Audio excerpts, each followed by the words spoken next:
Ok, on va encore parler de François Ruffin, les amis. Encore? Et oui, encore. Mais cette fois-ci, on va essayer d'en parler un petit peu différemment. Parce que là, on a beaucoup parlé de la BD, etc., etc., etc.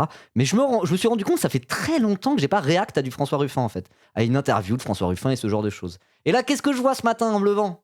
Je cherche une petite interview politique, si possible, hein, parce que c'est quand même, j'aime bien faire les réacts aux interviews politiques. Voilà. Et en plus, là, j'avais pas mal de sujets sur l'international. Je voulais un truc un peu plus interview politique française. Et là, qu'est-ce que je vois? Ruffin sur France Info ce matin. Et donc, je me suis dit, bah parfait, on va réacter à ça. Et donc, ce qu'on va essayer de faire par rapport à tout l'arc la BD de Ruffin, c'est qu'on va essayer quand même d'être un peu de bonne foi, entre guillemets. Enfin, pas de bonne foi, mais d'essayer de prendre au sérieux un petit peu ce qu'a à dire François Ruffin en termes de ligne politique. Essayer de parler un peu du fond et de dire ce qui va pas dans sa ligne politique. Voilà, sans être dans une forme de mème et de blague permanente, quoi. Vous voyez ce que je veux dire? Voilà, on a bien dunké dessus là, donc on va encore dunker dessus parce qu'on va débunk sa ligne politique, on va dire. Mais là, du coup, on va essayer de faire un truc, ok.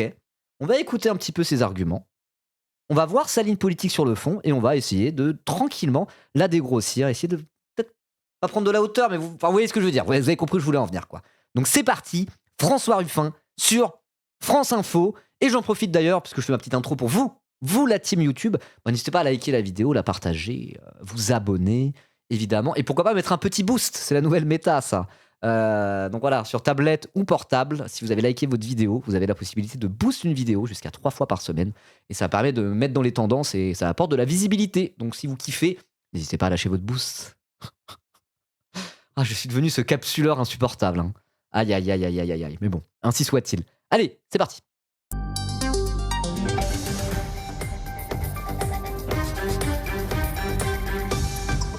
Bonjour François Ruffin. Bonjour. Merci d'être avec nous sur Avec France plaisir. Info. Bonjour Paul. Bonjour à tous.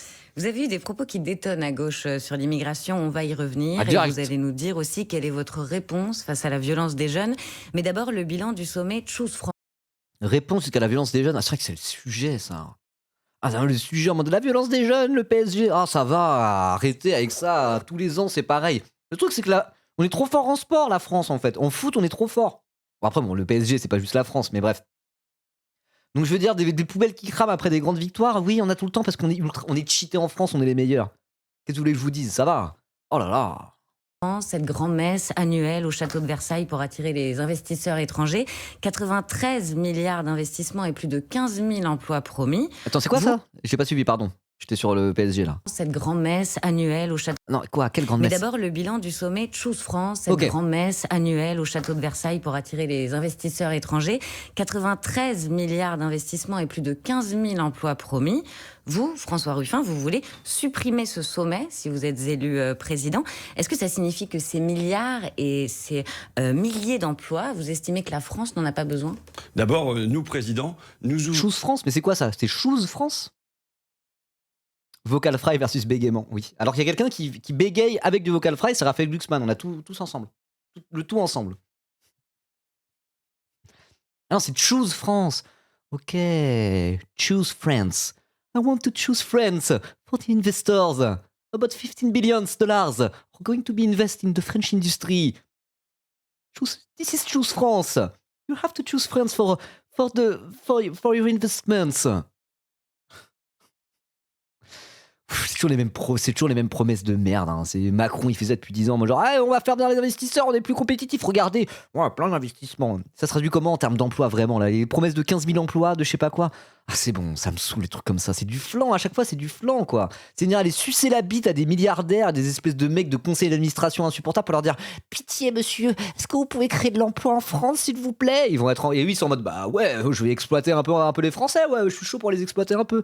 C'est ça la méta? Ça allait sucer la bite des investisseurs potentiels, se mettre à plat ventre devant eux pour que messieurs les investisseurs daignent créer de l'emploi. Et en vérité, créer de l'emploi, ça veut dire exploiter des travailleurs sur place, quoi. Ah, c'est chiant, ça. Je déteste le capitalisme. ouvrirons la porte du château de Versailles aux PME, parce que c'est par les PME et non pas par les firmes multinationales qu'on reconstruira une industrie dans notre pays. En plus, oui, ça se passe au château de Versailles, quoi. C'est vraiment en mode les nouveaux rois, les nouveaux maîtres de ce monde, les investisseurs. On sait pas exactement qui c'est. Le seul truc qu'on sait, c'est qu'ils ont un paquet de pognon. Et au lieu de le partager, ils arrivent, c'est selon leurs conditions. Voilà. C'est de leurs conditions. C'est insupportable, quoi. Mais bon, alors voilà, la strate de Ruffin, instant, direct, minute 1, c'est opposer les petits patrons aux grands patrons. Alors après, si je veux être de bonne foi. LFI font la même chose en ce moment. Ils essayent d'aller draguer un peu les petits patrons en disant non, c'est pas tout à fait la même chose, etc. etc. C'est qui là qui s'est exprimé là-dessus il y a pas longtemps et qui avait réagi à des communistes qui disaient oh là là, qui faisait un procès en poujadisme. Merde, c'est qui? C'est qui est sur ce dossier à LFI? Comment ça s'appelle? C'est pas Aurélie Trouvé, c'est ça? Attends, je confonds tout là. Oui, c'est Aurélie Trouvé, c'est ça. Voilà. Donc il y a quelque chose un peu de cet ordre-là avec LFI, mais non. LFI, c'est plutôt bien pensé en réalité. Ça va, ils en ont parlé à l'Institut de la Boétie, on voit, ils veulent venir, c'est une stratégie électorale. Mais voyons du coup la version Ruffin de ça. Opposer les PME aux grandes entreprises. Une industrie dans notre pays. C'est la première chose. La deuxième chose, c'est que on a une épargne nationale qui est Ah gigantesque. non, il a juste dit ça, il a dit non, moi je préfère les petits patrons. Ok, bon. Qui est à hauteur de 19%, c'est 2000 milliards d'assurance vie, et sur ces 2000 milliards d'assurance vie, il n'y en a que 3 à 4% qui va vers les PME. Donc la priorité, ça ne doit pas être de faire la danse du ventre devant les capitaux étrangers, mais ça doit être de se demander comment on mobilise cette épargne nationale. Et on vient avec des réponses. En disant, il y a une première chose à faire, c'est puisque c'est un produit partiellement défiscalisé, l'assurance vie, eh bien on le flèche en particulier en direction des PME. Donc vous, la danse du ventre. Bon, c'est comme quand je dis se mettre à plat ventre face aux investisseurs, quoi. Voilà. Alors après, investisseurs étrangers ou pas, on s'en bat les couilles. Hein. Les gros investisseurs qui arrivent et on est obligé de faire la danse du ventre, comme il dit, ou se mettre à plat ventre, comme moi j'ai dit, qu'ils soient français ou étrangers, en vérité, on s'en bat les couilles. Hein. Alors après le truc de flécher l'argent de l'épargne, des assurances vie, sachant que c'est beaucoup la petite bourgeoisie française aussi, tout ça, vers des investissements dans l'économie constructive en France, ok, ouais, pourquoi pas. Mais direct, c'est j'oppose les petits patrons aux grands patrons et j'oppose les investisseurs étrangers à l'épargne française, quoi. Donc il y a déjà ce côté un peu low-key poujadiste et low-key souverainiste protectionniste.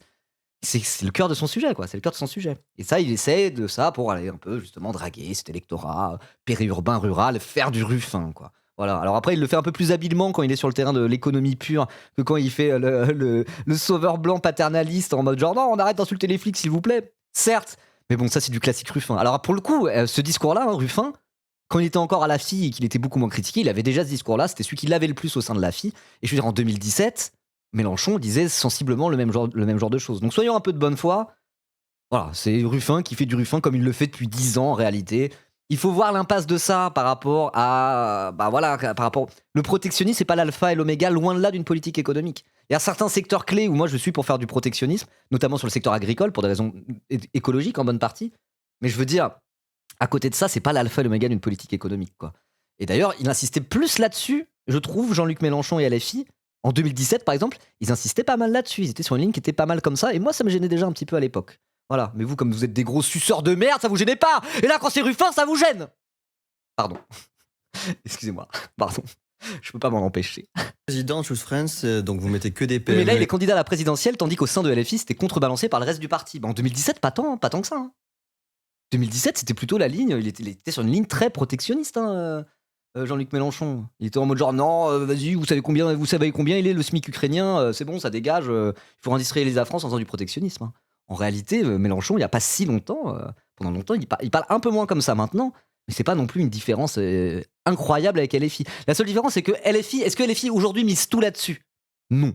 Est-ce que Ruffin mise tout là-dessus parce que c'est le seul truc aussi qui fait un petit peu sa particularité? Oui. Pour moi, elle est là la différence. C'est ce qui me gênait à l'époque chez LFI, mais ils ont changé. Ouais, je trouve qu'ils ont un peu volé dans le bon sens, mais il y a encore un petit peu de ça. Hein. Mais LFI ne sont pas parfaits sur ces questions-là. Si vous êtes des communistes internationalistes, il faut garder cet aspect un peu critique là-dessus. Aspect un peu critique, ça veut pas dire oh bah je veux pas voter pour lui pour cette raison. On est d'accord là-dessus, quoi. Mais c'est vrai qu'ils insistent moins au moins dans la communication là-dessus. Et moi j'aime autant. Voilà, parce que trop de protectionnisme, parfois on sait pas à quel jeu ça joue, quoi. C'est mettre le doigt dans un engrenage. Faut faire un petit peu gaffe avec ça, quoi. Mais voilà, il y a plein de gens qui ont des critiques par la gauche de LFI sur là maintenant ils sont encore parfois un petit peu là-dedans, quoi. Parfois opposer l'industrie française aux autres industries et d'avoir une vision un peu franco-centrée sur des questions de la réindustrialisation, du protectionnisme, etc. Quoi. Pour moi, c'est une critique tout à fait legit qu'on peut faire à LFI. Le truc, c'est que Ruffin, il représente ça bien plus que LFI aujourd'hui parce que c'est devenu sa lane, quoi. C'est devenu sa lane et c'est devenu ce qui le différencie de LFI, quoi. Voilà. Et non plus des grands milliardaires qui donnent 93 milliards. Et vous êtes donc... Attendez, de quoi, je remets sa question. C'est pour ça, là je vous dis, ce que je vais essayer de faire, c'est d'être de bonne foi au maximum, en parlant du fond un maximum, parce que je pense que c'est intéressant aussi de le faire comme ça, quoi. Ne serait-ce que pour dégrossir aussi ses arguments et voir ce que fondamentalement, ce qui va pas dans la ligne de François Ruffin, quoi. Parce qu'il y a aussi des trucs où ça va quand même. Voilà. Ça reste quelqu'un de gauche sur plein de sujets, c'est largement ok tiers, quoi. On le flèche en particulier en direction Salut des PME. Jonathan. Et Christine, aide-soignante, elle se lève à 4h du mat, elle gagne le SMIC. Elle aime pas les Arabes. Mais, moi non plus, mais c'est pas le sujet. Respectez la police. Voilà, exactement. Bon, alors, un peu de shitpost quand même. Hein. Voilà. Bref. Donc vous, président Choose France, donc vous mettez que des PME et non plus des grands milliardaires qui donnent 80. Attends. Pendant que t'as écrit ce message, j'ai justement lu ton message. Vous trouvez pas Ribot, il a changé depuis qu'il a percé. Il nous l'est plus, c'est triste de voir des petits streamers comme ça prendre la grosse tête, ça fait réfléchir. Je viens de lire ton message et je viens de lire la réponse à ton message. Donc, non. 13 milliards, et vous êtes donc pour l'épargne, c'est ça, pour mieux répartir la l'épargne. mobilisation. Du coup, j'ai pas suivi la question. J'ai pas entendu sa question, je dois rembobiner. Voilà, juste pour toi, Macron, je dois rembobiner 2 fois. Ça va. Donc vous, président Choose France, donc vous mettez que des PME et non plus des grands milliardaires qui donnent 93 milliards, et vous êtes donc pour l'épargne, c'est ça, pour mieux répartir l'épargne. La mobilisation de l'épargne nationale. On a une épargne nationale qui est gigantesque. Mais vous pouvez forcer les gens à investir dans l'industrie française ? On peut les inviter déjà. Il y avait une idée qui a été lancée par Michel Barnier d'un livret industrie. Donc ça, c'est la première chose. La deuxième chose, c'est puisqu'il y a de la défiscalisation sur l'assurance vie, on peut le flécher. Aujourd'hui, l'assurance vie sert plus aux Dow Jones et au Nasdaq que aux PME de notre pays. Et enfin, il y a un autre outil qui s'appelle le livret A, et on a un taux de centralisation du livret A, j'entre dans des données techniques, qui est aujourd'hui de 60%. Vous le faites passer à 80%, vous récupérez 120 milliards d'euros. Alors ça, non, mais on entend ce que vous dites, c'est une chose, mais quand... C'est le genre de truc, oui, mieux flécher l'épargne, notamment dans le livret A et dans le truc et tout. Qu'est-ce qu'on s'en branle des PME, putain ? Bah, le truc de mieux flécher vers des secteurs de l'économie réelle et des trucs qui ne participent pas à la spéculation généralisée dans l'économie. J'ai rien compris. Bah, peut-être que vous êtes une en économie. Désolé, les gars. Là, c'est pas la faute de Ruffin. C'est juste que, axer ça sur les PME, il y a du populisme derrière. Mais vouloir flécher l'épargne des Français et l'épargne tout court vers des choses qui sont plus saines économiquement, vers quelque chose de l'ordre de l'économie réelle, oui. Mais est-ce que l'économie réelle, comme on dit, non spéculative, c'est uniquement les PME? Même pas forcément. Là, il part sur une séparation stricte entre les petits patrons versus les grands patrons, et moi, je trouve que c'est ça le problème. Mais sur l'histoire de mieux flécher l'épargne des Français, pour qu'au lieu d'aller investir, on sait pas quoi, dans des produits financiers, on le flèche vers des trucs qui sont intéressants, en point de vue de, je sais pas, d'économie réelle, on va dire, ou même d'écologie, par exemple, sur des projets qui ne sont pas écocides, n'est-ce pas? Ouais. Ça, ok. Ça, c'est pas un souci. Hein. Moi, je suis pour aussi. Hein. Mais vous aussi, vous êtes pour, en réalité. À la base, le livret A, ça finançait des logements sociaux. Non. Oui, tout à fait. Et de plus en plus, le livret A, on sait de moins en moins où il part, quoi. Voilà. Quand un investisseur étranger veut investir en France, créer une usine, créer des emplois, vous dites merci, mais non merci. Président... J'entends prout, j'arrive pas à écouter, c'est terrible. Non, évidemment, faites un effort, les gars. Je sais pas, hein, genre, ça va. J'essaye de parler un peu de fond et tout. Vous avez genre, non, on veut juste du shitpost. Je sais pas. Non, enfin, nous, président, parce que vous dites nous, président. Je dis, nous, président, nous devons nous protéger de ces capitaux même. Parce qu'il y a eu 1500 entreprises françaises qui ont été rachetées par des capitaux américains ces 10 dernières années. Et là, dans les 93 milliards promis pour Emmanuel Macron, qu'est-ce qu'il y a à l'intérieur? Mais il y a notamment 75 milliards de SoftBank, dont certains qui vont aller en 2031. Vous qui êtes né dans le Pas-de-Calais, qui êtes député de la Somme, c'est dans votre région que ça va se passer. Pourquoi faire? Pour créer des data centers. Pour faire une colonie numérique. Non pas pour avoir un numérique souverain, où on serait maître de nos tuyaux, où on serait maître de notre IA, où on serait maître de nos réseaux sociaux, mais à l'inverse, pour prolonger ce qu'a fait Emmanuel Macron depuis 10 ans, c'est-à-dire faire de la France une colonie numérique. Hier, c'était Amazon, et c'est encore Amazon. C'était Elon Musk. Voilà. Et maintenant, ce sont l'IA. L'IA qui vient utiliser quoi? Qui vient utiliser des terres, qui vient utiliser de l'eau, et qui vient utiliser notre énergie nucléaire pas chère, mais dont on va avoir besoin demain pour nos déplacements, la voiture électrique, pour se chauffer, les pompes à chaleur. Et donc, vous refusez cet investissement de 75 milliards d'euros qui va profiter à votre région et créer peut-être 2 milliards. Alors voilà, là-dessus, je suis plutôt d'accord avec lui. Il est en mode 75 milliards, oui, si c'est pour engraisser Jeff Bezos, machin bidule. Mais c'est toujours enrobé un espèce de nationalisme con-con. Effectivement. C'est ça le truc, c'est que genre, il y a toujours une part de bien dans ce qu'il dit, mais quand tu lis entre les lignes... Mais là-dessus, il a raison sur ce point. Je pense que la position de LFI doit être globalement la même là-dessus. Soyons de bonne foi. 1000 emplois selon la région. Ça veut dire que je vais appeler à voter pour lui, encore une fois. Voilà, mais je prends des précautions avec vous. Je dis que à l'intérieur, quand c'est pour faire de l'IA souverain, Mistral et ainsi de suite, ça a une raison d'être dans notre pays. Quand c'est pour servir de pied-à-terre aux IA américaines ou japonaises, je pense qu'on doit s'en prémunir. Et vous voyez... Mistral IA, on s'en bat un peu les couilles, non? Non? Je sais pas, hein.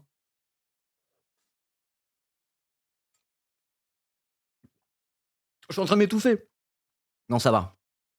Du moment où tu es nationaliste, un problème pour moi. Non, mais les trucs sur la souveraineté numérique et tout, enfin, vraiment, si vous êtes sur cette ligne-là, ils disent la même chose de la France insoumise. Hein. L'espèce de jeu... Sur la souveraineté numérique, précisément. Mais lui, c'est encore une fois, il n'axe son discours que là-dessus, quasiment. Que là-dessus. C'est les PME et le protectionnisme, quoi. C'est tout ce qui lui reste, quasiment. Sur tout ce qui est économique et compagnie, quoi. Voilà. Emmanuel Macron, toujours à deux temps. Il y a des moments où il fait des câlins à Elon Musk, Jeff Bezos, Sam Altman et compagnie. Et le lendemain, il nous dit, attention, ce sont les nouveaux réactionnaires dont il faut se garder. Eh bien, il faut choisir. Là-dessus, il a raison. Eh ben, je pense qu'il faut... Et par ailleurs, regardons le bilan d'Emmanuel Macron, puisque ça s'étonne là qu'on nous dit 93 milliards d'euros. On a 10 ans un président banquier d'affaires qui arrivait, pro-business, qui nous promettait la Startup Nation et de libérer les énergies. 10 ans après, dans quel état est notre pays? On a un taux de PIB par habitant qui est sous la moyenne européenne. Le taux de pauvreté, en revanche, a bondi. On a le taux de défaillance des PME qui n'a jamais été aussi élevé. On a une part du PIB dans l'industrie qui est passée sous la barre des 10%. Il a beau se vanter tous les ans d'avoir recueilli des milliards et des dizaines de milliards à Choose France. En vérité, il a conduit jusqu'au déficit public, plus 1000 milliards d'euros, le pays dans l'abîme. Donc il faut changer de direction. On vous entend sur le japonais SoftBank, qui effectivement est actionnaire d'OpenAI, qui fait ChatGPT. Mais une autre question, Stellantis annonce 1 milliard d'euros d'investissement, notamment pour produire à Mulhouse d'ici 2029, 3 modèles hybrides de Peugeot. Là, vous dites merci quand même, non? Je dis qu'il y a un mouvement nécessaire et que n'a pas fait l'industrie automobile française. Sinon, on n'en serait pas là.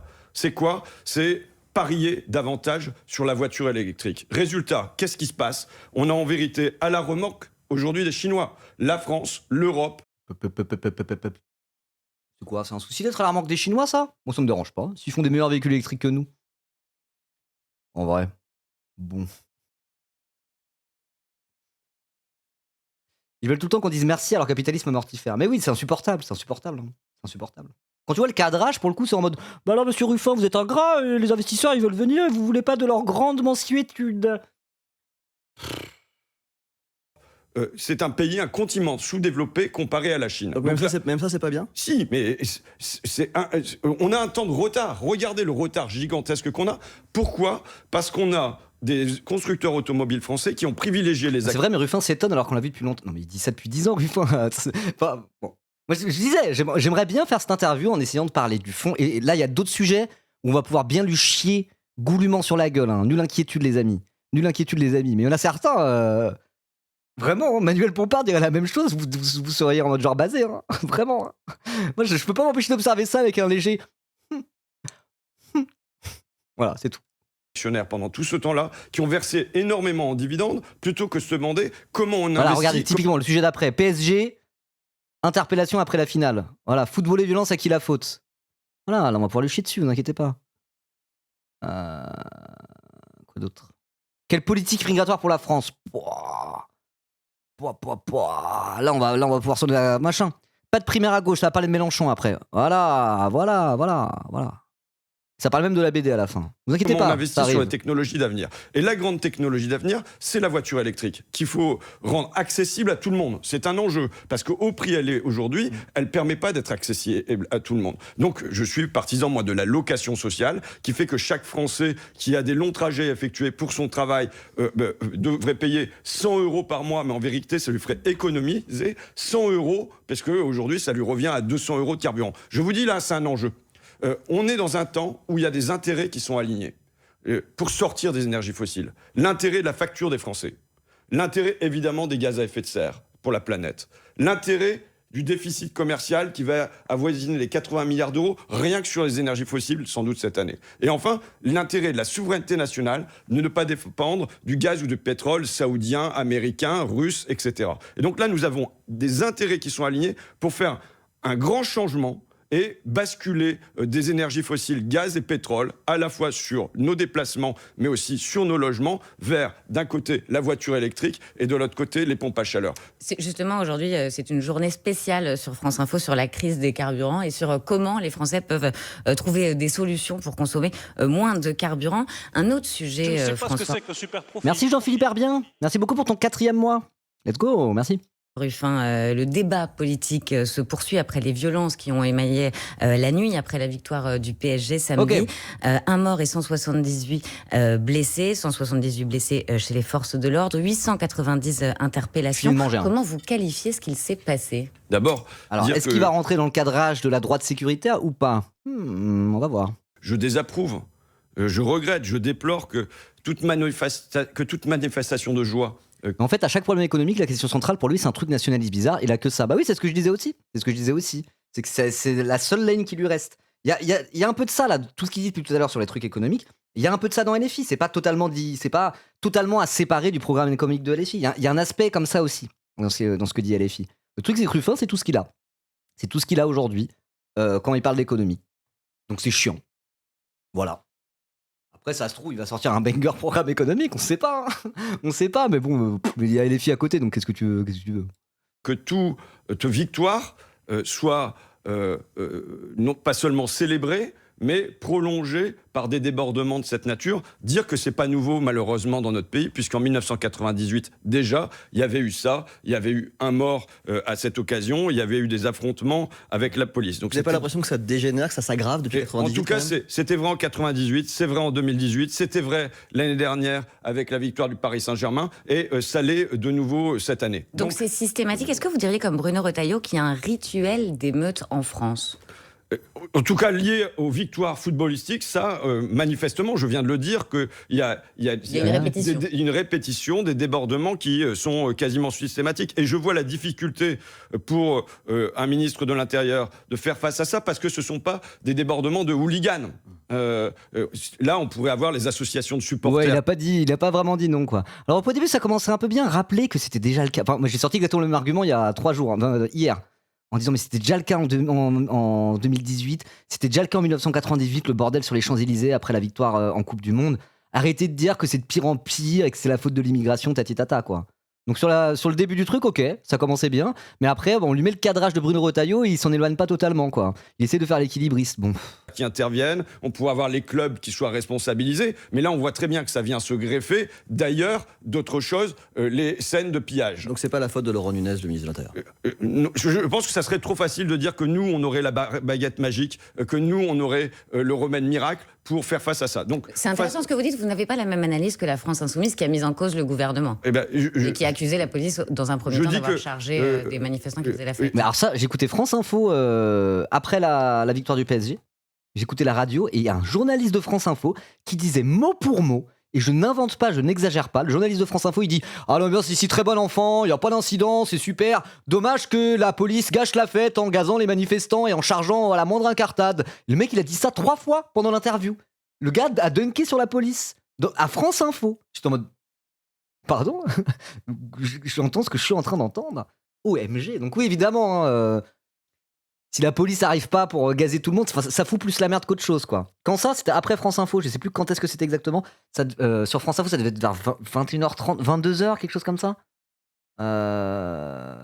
J'étais en mode genre, oh waouh. Mais moi, il y a une question que je me pose, c'est si LFI arrive au pouvoir, comment et que le PSG, ça fait qu'il y a encore cette énième séquence des célébrations avec de la casse, etc., etc. Je serais curieux de savoir ce que va dire et faire LFI. Je pense qu'il va faire, bah oui, on va mettre des forces de l'ordre pour sécuriser le truc, mais on va pas faire de zèle et tatati tatata, quoi. Moi, je serais curieux de savoir comment il gérerait le truc d'un point de vue de maintien de l'ordre et d'un point de vue de la communication autour de ce maintien de l'ordre. Je serais curieux de savoir ça pour LFI. Voilà. Mais dans tous les cas, la Ruffin, il est en train de dire, oh, non, oui, je suis pas comme LFI, non, c'est pas la faute de Nunez. Qui a mis en cause le gouvernement et qui a accusé la police dans un premier temps d'avoir chargé des manifestants qui faisaient la fête. faire face à l'ordre public, ça peut toujours être amélioré. Ça, c'est une chose. Mais en revanche, il n'y a pas de baguette magique face à ça. Pour moi, j'ai pas de difficulté à dire qu'il peut y avoir des sanctions, qu'il doit y avoir de la répression Contre qui, les sanctions ? d'un côté. Mais d'un autre côté... Contre les parents aussi, les sanctions ? J'y suis hostile. Je suis hostile à des sanctions. Encore heureux qui dit je suis hostile à des sanctions sur les parents, genre. Ouais, encore heureux, non mais waouh. Contre les parents, parce que...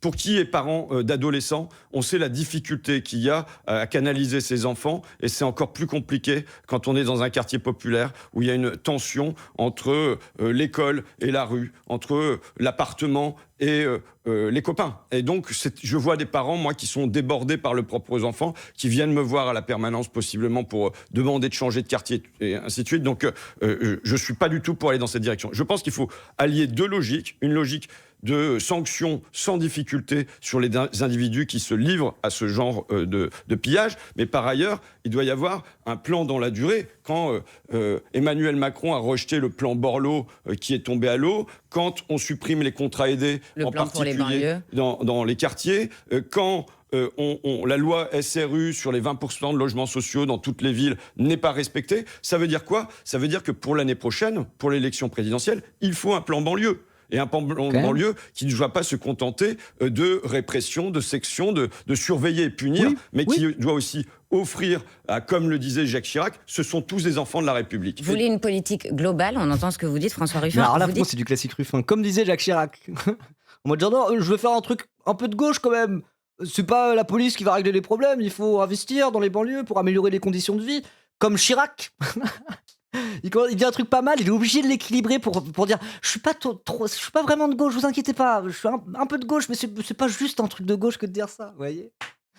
Ça, c'est du classique Ruffin. Quand il dit un truc, on est en mode genre ouais, je suis assez d'accord, ouais, oui, ok, je vois où ils vont venir, pourquoi pas. Il est obligé de rééquilibrer en disant c'est pas propre à la gauche que de dire ça. Presque comme s'il était obligé de se justifier que non, il est pas de gauche, c'est pas ça. Comme si c'était du bon sens, quoi. Comme si la droite à l'époque, avant qu'elle perde sa boussole, ça allait, quoi. Vous voyez, il fait toujours ça. Toujours ça, Ruffin. Vraiment, l'équilibriste, exactement. Il faut sanctionner les casseurs. Quel type de sanctions ? Certains disent qu'il faut des sanctions exemplaires et notamment des peines de prison ferme, même très courtes, pour que cela provoque un sursaut chez ces jeunes, parfois, qui n'ont pas forcément conscience de ce qu'ils font. Écoutez, quelqu'un qui n'a jamais été en prison, dont ça serait la première fois qu'il y aille, on sait très bien que la prison est aussi une école du vice et qu'il y a quand même un grand risque pour que des jeunes... Ok. Le terme est zarbi. L'école du vice. Après, oui, en mode la prison n'est pas une solution pour ça. Souvent, tu vas en prison, tu ressors... ça t'a pas déradicalisé entre guillemets quoi. Ok oui, mais le terme école du vice, je le trouve assez amusant. Il y a quand même un grand risque pour que des jeunes pour qui ça a été un méfait d'un jour se retrouvent à en sortir pire qu'avant. De toute façon, prison ferme. Je pense que il nous faut. Après là, oui, en mode c'est pas la justice réhabilitatrice, la prison c'est pas une solution. Ok. Trouver des alternatives à la prison. Moi, je regrette que les travaux d'intérêt généraux étaient, sinon abandonnés, du moins très largement délaissés. Je pense qu'ils avaient une vertu. Je pense qu'il y a une autre vertu, ce que Azouz Begag appelait le dérouillage, c'est-à-dire changer quelqu'un de lieu, changer quelqu'un d'endroit, qui s'ouvre au monde et qui voit un autre paysage, évidemment de manière encadrée par des éducateurs et ainsi de suite. Mais je pense qu'il y a à trouver de manière générale des alternatives à une prison qui sont à la fois très coûteuses et qui en même temps sont déjà surpeuplées, dont on sort généralement pas mieux qu'on y est entré. À votre place, hier se tenait Maud Bréjean. C'était quoi la ref ? Je sais pas la ref. Ref de première de SES ? Après, je me suis jamais intéressé aux travaux d'intérêt généraux. Je suis vraiment en mode... Je sais pas. C'est de la merde, non ? Les TG, c'est discutable, mais c'est toujours mieux que la prison, je suppose. Ouais, voilà, c'est ça. Ça a l'air mieux que la prison. Mais c'est un droitard encore. Azouz Begag, ministre de Villepin. C'est vraiment ça. C'est en mode genre, non, je veux faire un truc, ça va. Parce qu'il y a eu un peu de critique de la prison là, quand il a dit ça. Il a dit la prison n'est pas une solution. C'est pas ça qui aide les gens à aller mieux, entre guillemets. Ok, très bien. Et pareil, bim, il sort une rêve de droite. Il fait tout le temps ça. Il dit un truc un peu de gauche, mais il a justifié avec une rêve de droite pour bien montrer qu'en fait, il fait l'équilibriste et que c'est pas un gauchiste, quoi. Vraiment, c'est que ça. C'est que ça, Ruffin. C'est assez fascinant en réalité. Porte-parole du gouvernement, elle veut rouvrir le débat sur ce qu'on appelle l'excuse de minorité, c'est-à-dire que le fait que la peine de prison prononcée contre un mineur soit inférieure ou égale à la moitié de celle que risque un majeur. Est-ce que vous y êtes favorable ? Attendez. Les questions étaient compliquées. Ouvrir le débat sur ce qu'on appelle l'excuse de minorité, c'est-à-dire que le fait que la peine de Mais prison... c'est stratégique ou sa pensée? Je pense que c'est stratégique. Mais entre la stratégie et la pensée, parfois tu sais plus. Hein. Quand t'es un homme politique de carrière et un homme médiatique comme Ruffin, entre la pensée et la stratégie, les deux finissent par fusionner probablement. Hein. Voilà. Hein. Voilà. C'est parce qu'il veut il veut créer la concorde nationale, quoi. Il veut mettre la France, il veut réconcilier la France. La France des bourgs et la France des tours, mais aussi la France de droite et la France de gauche, vraisemblablement, quoi. Les tics, c'est certainement une bonne idée, mais j'imagine que les publics ciblés seront systématiquement victimes de violences et d'humiliations. Bah ouais. Mon oncle, il a installé les décors d'Interville en tige. C'était bien, il en a un bon souvenir. Par rapport à la prison. C'est mieux quand même. C'est mieux. Ah. prononcée contre un mineur soit inférieure ou égale à la moitié de celle que risque un majeur. Est-ce que vous y êtes favorable? C'est technique, quoi. C'est-à-dire que si tu condamnes un mineur à de la prison, à une peine, faut que ça soit pas plus de la moitié que la peine que s'il était majeur. Ok. Moi, ce que je souhaite, je le dis, je pense que tout acte réclame une sanction. Ça veut dire oui ou non? J'ai même pas compris ce que vous m'avez raconté. Ma question n'était pas claire à ce point-là. L'excuse de J'ai pas Je suis minorité. d'accord, c'était un peu technique, c'était pas clair. Mais, Vous savez ce que c'est que l'excuse de minorité? Un mineur encourt une peine inférieure à celle d'un majeur. eh ben, je trouve que, en tout cas, je trouve que pour les mineurs, il faut trouver des chemins qui vont permettre de se construire. Et pas de s'enfermer dans la délinquance. Et je dis mon inquiétude que la prison est une école de la récidive. Aujourd'hui, le taux de récidive dans les prisons françaises est très, très, très élevé. Donc, il y a une mécanique, un cercle vicieux dont il faut sortir pour y trouver un cercle vertueux. Les moyens qui existent dans les prisons, on sait Il donne qu'ils des sont propositions, tu veux être président. Bah, il a donné sa proposition, c'est au lieu de généraliser des peines de prison parce que ça sert à rien, plutôt essayer de refaire plutôt des travaux d'intérêt général, surtout quand c'est les jeunes, histoire de voilà quoi, leur changer un peu d'air, de faire bosser, ça leur fera du bien, quoi. Ça, c'est une chose. On met en cause les bâtiments, bien souvent, leur surpeuplement. Mais il y a autre chose. C'est l'absence de personnel humain qui permet de servir de passerelle vis-à-vis de l'extérieur pour avoir une formation, pour reprendre éventuellement l'école, pour trouver du boulot derrière. Et donc, voilà, il y a un enjeu. Je le dis, moi, je n'ai pas de difficulté avec la sanction, mais elle doit servir à la construction. Ce n'est pas le cas de tout le monde à gauche. Vous pensez que la gauche peut être crédible sur ce sujet de la sécurité, sur le sujet des violences des jeunes à l'approche de la présidentielle? Jordan Bardella disait que ce serait au cœur de l'élection, selon lui. En tout cas... Faire rentrer des clopes aussi. J'avais un pote qui était cuisinier à Bois d'Arcy, je crois que c'était à Bois d'Arcy. Il s'était retrouvé à connecter avec un gars. Il faisait rentrer des iPhones, c'était les 6C, je crois, à l'époque, ceux avec la coque en plastique. Parce que c'est des trucs qui bipaient pas dans le portail. Et il a fait ça. Des 5C, iPhone 5C, genre. Et il a un peu mis du beurre dans les épinards. Enfin, c'est un pote, c'est un mec que je connaissais il y a longtemps, ça fait 10 ans que je l'ai pas vu. Mais il avait fait ça. Oh, wow. Oh, le gangster. Et au final, il s'est fait virer de la prison parce qu'ils ont trouvé du shit dans sa voiture. Mais c'était juste, il avait une 10 balles de shit à lui, quoi. Donc ils l'ont pas pincé parce qu'il faisait de la contrebande. Ils l'ont pincé pour une 10 balles de shit dans sa voiture. Du coup, il s'est fait virer. Et au final, il était en mode genre, tant mieux. Parce que je commençais à être dans un chemin où je pouvais plus trop reculer. Parce que ça marchait bien, je me faisais des sous. Et surtout, les gars, ils voulaient que je continue, quoi. Donc, limite, ils arrêtaient. Ils savaient même pas vraiment comment arrêter, quoi. Donc, il s'est fait jarter de la prison. Il était en mode genre, c'est bon, je suis sorti de ce truc. Oh, il a pu souffler, quoi. Il m'a raconté ça, j'étais en mode genre, oh waouh, c'était super impressionnant comme anecdote, quoi. Oui, l'engrenage pouvait être dangereux, mais il en avait conscience, quoi. Et à un moment donné, il était en mode genre, attends, je suis vraiment en train de me spécialiser dans faire rentrer des trucs en prison à Bois d'Arcy. C'est ça ma vie en ce moment? Oula, il commençait à se dire, je suis en train de prendre un chemin, faut que je fasse vraiment gaffe. Il commençait à avoir de l'inquiétude, et du coup, il y a eu le bout de shit dans sa voiture qui a été récupéré. Il s'est pas fait pincer, il s'est fait pincer pour un truc vraiment plus anecdotique. Et avec le recul, il était en mode genre, tant mieux. Il était sur une pente glissante, effectivement, mais c'était le premier à en avoir conscience, hein. Ça c'est clair et net. Hein. Ça c'est clair et net. Mais bon, oui, du coup, il en était où là, Ruffin? Il faisait le discours un peu anticarcéraliste, timide, on va dire. Ouais. Il y a un enjeu, je le dis, moi je n'ai pas de difficulté avec la sanction, mais elle doit servir... Parce que là, il a un espèce de discours sur la réinsertion, quoi. Il est en mode genre, la sanction très bien, mais si derrière c'est pour empirer la situation, bah ça sert à rien. Si sanction il y a, elle doit orienter vers une politique de réinsertion pour le bien du pays, quoi. Ouais, bon, ok, ouais. À la Ce construction. n'est pas le cas de tout le monde à gauche. Vous pensez que la gauche peut être crédible sur ce sujet de la sécurité, sur le sujet des violences des jeunes à l'approche de la présidentielle? Jordan Bardella disait que ce serait au cœur de l'élection, selon lui. En tout cas, ce qu'on peut dire, c'est que... Alors, là, il faut faire gaffe. La droite ne peut pas être crédible sur le sujet. Quand on voit son bilan depuis des années, quand on sait que Nicolas Sarkozy est l'homme, le président qui a supprimé le plus de postes de policiers dans notre pays, et quand on voit l'échec aujourd'hui, je le dis, on doit marcher sur nos deux. Son je pré-shot, là, vous allez dire, il suce les flics. Attention, c'est parti. Il veut plus de flics. Mais non, il veut une police de proximité, comme c'était avant la création de la BAC sous Nicolas Sarkozy. Jambes. On va La voir. sanction, la répression, Oui, il dit pas ça. la police et la On justice. fait un petit effort là pour le coup, c'est le discours clé en main que tous les gens de gauche ils disent quand on leur pose des questions sur ce plateau télé. Ils disent bah non, avant il y avait de la police de proximité, il faut rétablir la police de proximité au lieu de mettre la BAC partout. Et ça c'est la faute de Sarkozy.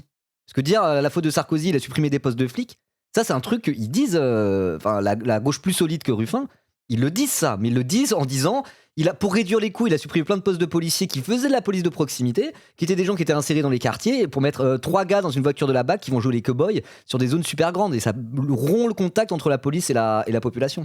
C'est ça le discours qu'ils ont typiquement LFI. Mais ils parlent aussi du coup de Sarkozy, qui disait Sarkozy a fait beaucoup de mal à la police française, il faut la réformer quoi. Voilà. Donc là, il a commencé le début du discours, mais il n'a pas continué. Et encore une fois, c'est ce que Ruffin fait depuis le début quoi. Il pourrait partir plus à gauche que ça, il se retient, il fait exprès de pas trop le dire. Parce qu'il faut brusquer personne quoi. C'est vraiment ça qu'on voit à travers cette interview. C'est vraiment la stratégie, c'est vraiment la ligne Ruffin, c'est ça quoi. La répression, la police et la justice, sans souci pour moi. Alors, Mais attendez, du coup, je recule un peu, je sais plus où on en est. l'échec aujourd'hui, je le dis, on doit marcher sur nos 2 jambes. La sanction, la répression, la police et la justice, sans souci pour moi. Mais il y a à construire. Il y a à construire. Maître du edging, oui, c'est un peu ça. C'est un gooner finalement. Et là, t'es genre, ah ouais, attends, là, ça va dans une direction que j'aime bien. Ah non. Allez, peut-être plus tard. Par l'école, il y a à construire par une politique de logement, il y a à construire par de l'émancipation et faire que les jeunes de notre pays, dont Jacques Chirac, je le répète, Voilà, disait il qu'ils sont refait tout- exactement ce que j'ai dit. Il est en mode genre, moi je suis pas contre les trucs de droite, mais il faut faire des trucs de gauche. Au lieu d'axer son discours, ça c'est du discours et c'est de la communication, c'est un exercice de communication ce truc-là. Au lieu d'axer sa communication plus sur la jambe gauche, on va dire, de son discours, il fait exprès de toujours rééquilibrer. Et là il vient de le faire, mais tel quel. Il est en mode, il y a 2 choses. La sanction, la répression, je ne suis pas contre. Mais il faut aussi faire des trucs de réinsertion et d'éducation. Oui, normalement quand t'es de gauche, t'arrives et tu dis, tu parles pas, tu rentres pas trop dans le jeu de la sanction de la répression et tu dis, mais là, tu dis plutôt la répression c'est pas une solution. On voit que ça ne marche pas. Il faut plutôt s'axer sur la réinsertion et sur la prévention, machin. C'est extrêmement vague ce que je dis, mais vous avez compris où je voulais en venir. Normalement, tu dis, tu rentres pas trop dans leur cadrage de droite et t'es en mode genre, non, laissez-moi vous donner mon cadrage de gauche. Même si en réalité, à l'épreuve du pouvoir, probablement que LFI, il n'y aurait pas plus de sanctions et plus de machin. Ça resterait dans une forme. Enfin, il y aurait une certaine part de continuité. Vous voyez ce que je veux dire? Avec ce qui était avant, mais en améliorant et en réformant de la cave au grenier, quoi. Mais il faut pas non plus trop se faire d'illusions. Vous voyez ce que je veux dire? Mais dans l'exercice de communication politique que tu fais, il faut refuser le cadrage de droite pour imposer ton cadrage de gauche. Et à la fin, de toute façon, les deux vont s'équilibrer quelque part. Parce qu'il y aura la réalité concrète. T'arrives, tu reprends en main un pays qui était de droite et tu dois le faire passer à gauche. Donc tu as une forme de cohabitation. Si LFI arrive au pouvoir, il y aura, comme un peu il dit, une forme de cohabitation entre la jambe sanction-répression qui va pas s'annuler du jour au lendemain. Hein. C'est pas comme ça que ça pourrait marcher d'un point de vue, c'est pas de la faisabilité même. Vous voyez? Et donc il y aura un peu ce truc jambe droite, jambe gauche, au moins dans un temps, le temps de réformer. Vous voyez ce que je veux dire? Mais dans le cadrage médiatique, il faut refuser le cadrage de droite et parler de celui de gauche. Lui, non. Il fait l'équilibriste en permanence, quoi. Donc, voilà. T'as pas relevé la journaliste qui dit Bardella dit que ça sera un grand sujet de la campagne, vous en pensez quoi? Et donc fait la com du RN en répétant ces éléments de langage et de fait, on fait un thème du débat et sert le RN. Bah là-dessus, à chaque fois qu'on lui dit ça, effectivement, il parle pas de Bardella et tout, il ignore et puis il avance ses arguments, mais ses arguments, vu que le cadrage est foireux et il joue à ce petit jeu d'équilibriste, de fait, ça ne délégitime pas la pensée les idées de droite du cadrage. Tu parles de la journaliste? Attends, de quoi? Ah, tu parlais de la journaliste. Bardella dit que ça sera un grand sujet de la campagne, vous en pensez quoi? Ah oui, la journaliste en mode genre, ah bah oui. Bah c'est que le cadre, c'est pour ça que je parlais de cadrage de droite justement aussi. La journaliste dans le cadrage récupère le cadrage imposé par l'extrême droite et Jordan Bardella. Ouais, tout à fait. Et justement, là où Ruffin ça pêche, sachant que c'est un exercice de communication politique plutôt que de déroulage de programme réel, en réalité, cette histoire, et bah à partir du moment où le cadrage de la journaliste est directement celui de Jordan Bardella et qu'au lieu de le rejeter d'un revers de la main pour apporter son propre cadrage de gauche, et bah du coup, lui, il participe aussi, il est complice de cette légitimation qui est liée au cadrage de la journaliste, d'Agathe Lambray. Voilà, j'ai bien résumé ce que je voulais dire. tous des enfants de la République, eh bien, ne se soient pas fermés des portes, mais qu'au contraire, ils aient l'impression qu'elles leur sont ouvertes et qu'ils appartiennent pleinement à la France. Dans un instant, François Ruffin, on va parler de l'immigration aussi et de votre candidature. Mais pour l'instant, il est 8h47 et c'est l'info en 1 minute avec Maureen Finard. C'est une minute qu'on ne regardera pas. Stellantis C'est bon. confirme l'annonce de Debout et surtout candidat à la présidentielle. On parle justement de votre candidature. Mais oui, si le candidat était élu président de la République, M. Ruffin, quelle serait la première mesure que vous mettriez en œuvre ? Je pense qu'aujourd'hui, c'est l'indexation des salaires sur l'inflation. Parce que la réalité, c'est que les Français, depuis plusieurs années, et les Français qui travaillent, qui tiennent les écoles, les hôpitaux, les usines, les bureaux debout, eh bien, ils perdent en pouvoir d'achat réel. Ok, on va prendre une aide-soignante.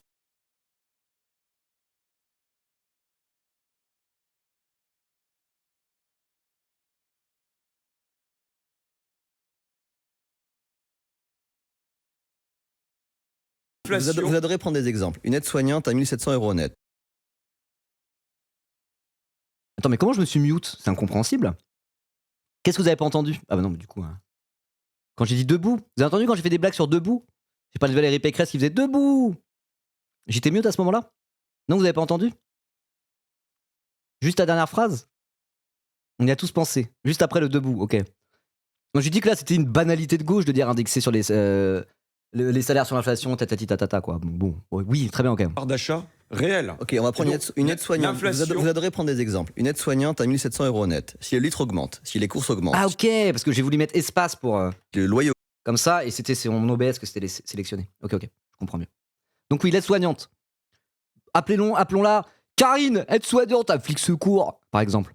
Augmente. Au hasard. Dans combien de temps, avec un François Ruffin président, elle verrait sa hausse de la fiche de paie? Elle serait immédiate. Je vous dis, de la même manière qu'on a relevé le SMIC de 2,4% parce qu'il a dû suivre l'inflation là au 1er juin, eh bien, il y aurait un relèvement de tous les salaires qui suivrait le même trajectoire que le SMIC au 1er juin. Et donc, vous savez que ça avait été arrêté par la gauche en 1983 parce que ça créait une spirale inflationniste pour payer les salaires. Les entreprises... mais stop avec ça, la spirale inflationniste. C'est tellement multifactoriel. L'inflation, tu peux pas dire de manière mécaniquement augmenter les salaires, ça crée de l'inflation. C'est faux. C'est faux. C'est vraiment faux. Augmenter leur prix. Eh bien, je crois que c'est une erreur qui a été effectuée à l'époque, d'accord? Et je vais vous dire, de manière générale, quel est mon raisonnement et qu'est-ce que je viens proposer comme candidat à la présidence de la République? Nous avons des crises successives. Crise des Gilets jaunes, crise guerre en Ukraine, crise Covid, la détroit d'Ormuz et par-dessus tout la grande crise climatique qui est aussi une crise économique. Face à ça, il nous faut des régulations. Laissez faire le marché du travail, laissez faire le marché du libre-échange, laissez faire le marché de l'agriculture, laissez faire le marché de l'électricité. Ok, ouais. Pour l'instant là, c'est résolument de gauche. Là, ça j'aime bien de dire laissez tout aux mains du marché, c'est le marché qui décide pour tout le monde, c'est de la merde. Ok, ouais. Marche plus. Donc ce qu'il nous faut, c'est des régulations. Notamment en matière d'immigration, François Ruffin. Attendez, Ok, bon, jusque-là, ok, ouais. Réguler le capitalisme parce que le marché peut pas décider pour tout le monde, ouais, bah oui. Des régulations qui ont fonctionné et pendant des décennies, qui dans l'après-guerre ont apporté prospérité et stabilité. C'est quoi ces régulations? Je l'ai dit, la première, c'est l'indexation des salaires sur l'inflation. La deuxième, c'est l'encadrement du prix des loyers qui existait jusqu'en 1986. La troisième, c'est le contrôle des prix et des marges qui, là aussi, existait jusqu'en 1986. Et il y a les crises agricoles successives. Ok. Non mais là, ok. Ruffin, des fois, il a des faces, c'est ça le truc. Mais sur les questions économiques, ça reste quand même un mec de gauche, quoi. Voilà. Donc là, en mode, pourquoi on a commencé à déréguler le marché comme ça? Quand on était régulé, ça marchait mieux. Enfin, le truc de encadrement des marges, encadrement du prix des loyers et indexation des salaires sur l'inflation, ce triptyque-là, il est très bien. On va pas cracher là-dessus. C'est pas ça le problème avec Ruffin. Vraiment, c'est pas ça le problème avec Ruffin. Hein. Si Ruffin il se contentait de faire le tour des plateaux télé pour dire ça, tout en étant encore sans s'être barré de la fille, etc., on se rend genre ouais, vas-y, dis bien. C'est pas ça le souci avec Ruffin, c'est pas ça. Il y a eu des prix planchers qui ont existé, il y a eu des coefficients multiplicateurs. Donc je veux dire, il y a un certain nombre d'outils qui nous ont été utiles pour apporter stabilité. Enfin, même le truc de dire avant 86, c'était comme ça. Moi, c'est des arguments que j'utilise parfois. Hein. Des arguments que je suis en mode genre les droitards là, qui fantasment sur le passé, qui sont en mode oh, à l'époque, c'était tellement mieux la France avant qu'on soit dans le déclin. Mais c'est une époque où l'économie était plus planifiée, l'économie était plus régulée et c'était plus de gauche économiquement, quoi. Donc moi, c'est l'argument que j'utilise assez souvent pour le coup. Là-dessus, ok. Si Ruffin faisait ça tout le temps, il n'y aura pas de souci. Hein. À notre pays. Enfin, s'il y aurait le souci de la stratégie politique Le fait s'il est candidat à la présidentielle, son ambition, qui fait qu'au final, c'est un contre son camp pour la gauche, etc., quoi. Mais bon, voilà. Sur le fond, je parle sur le fond. Ce que je viens proposer aux Français, c'est de dire, soit vous aurez du Macron après Macron, du Macron XXL, du libérer les énergies à nouveau, ce qu'on entend à droite et à l'extrême droite, soit vous aurez une politique de protection et de régulation. Vous parlez de bon, ça, très bien. prospérité, les patrons ils disent on a besoin de main-d'œuvre face au déclin démographique et face au manque. Allez, l'immigration de travail. Allez, c'est bon. Là, on va rentrer dans le dur. De travailleurs en France. Vous dites On va que rentrer dans le dur, mais Ruvin va faire du Ruffin. Il va être en genre non, mais vous avez mal compris en fait. Moi je suis pas pour écouter le MEDEF quand il parle de ça. Moi c'est pas ma ligne sur l'immigration. Mais en même temps, je suis quand même humaniste. Moi je suis pas pour le racisme. Enfin voilà, il va faire le numéro d'équilibriste de la même manière, c'est sûr et certain. Il va dire un truc qui va nous choc-barre pour derrière dire non, mais je parle du MEDEF quand je dis ça et essayer de noyer le poisson. Et ça m'énerve déjà. vous êtes hostile à l'immigration de travail. Est-ce que c'est pas paradoxal? Comment vous faites tourner certains secteurs sans immigration de travail en C'est quoi France, ce cadrage de notamment merde là D'abord- Oh le vrai cadrage, c'est-à-dire, vous parlez comme un rouge-brun, monsieur. Vous avez parlé de l'armée de réserve du capital, c'est ça, Alain Soral? Ça aurait été un bon cadrage. Et son cadrage, ça donne quasiment raison à son argument de merde sur l'immigration de travail. Il est en mode genre, vous êtes contre l'immigration de travail, monsieur Ruffin, mais comment on va faire pour faire tourner les métiers les plus précaires si on n'a pas de l'immigration de travail?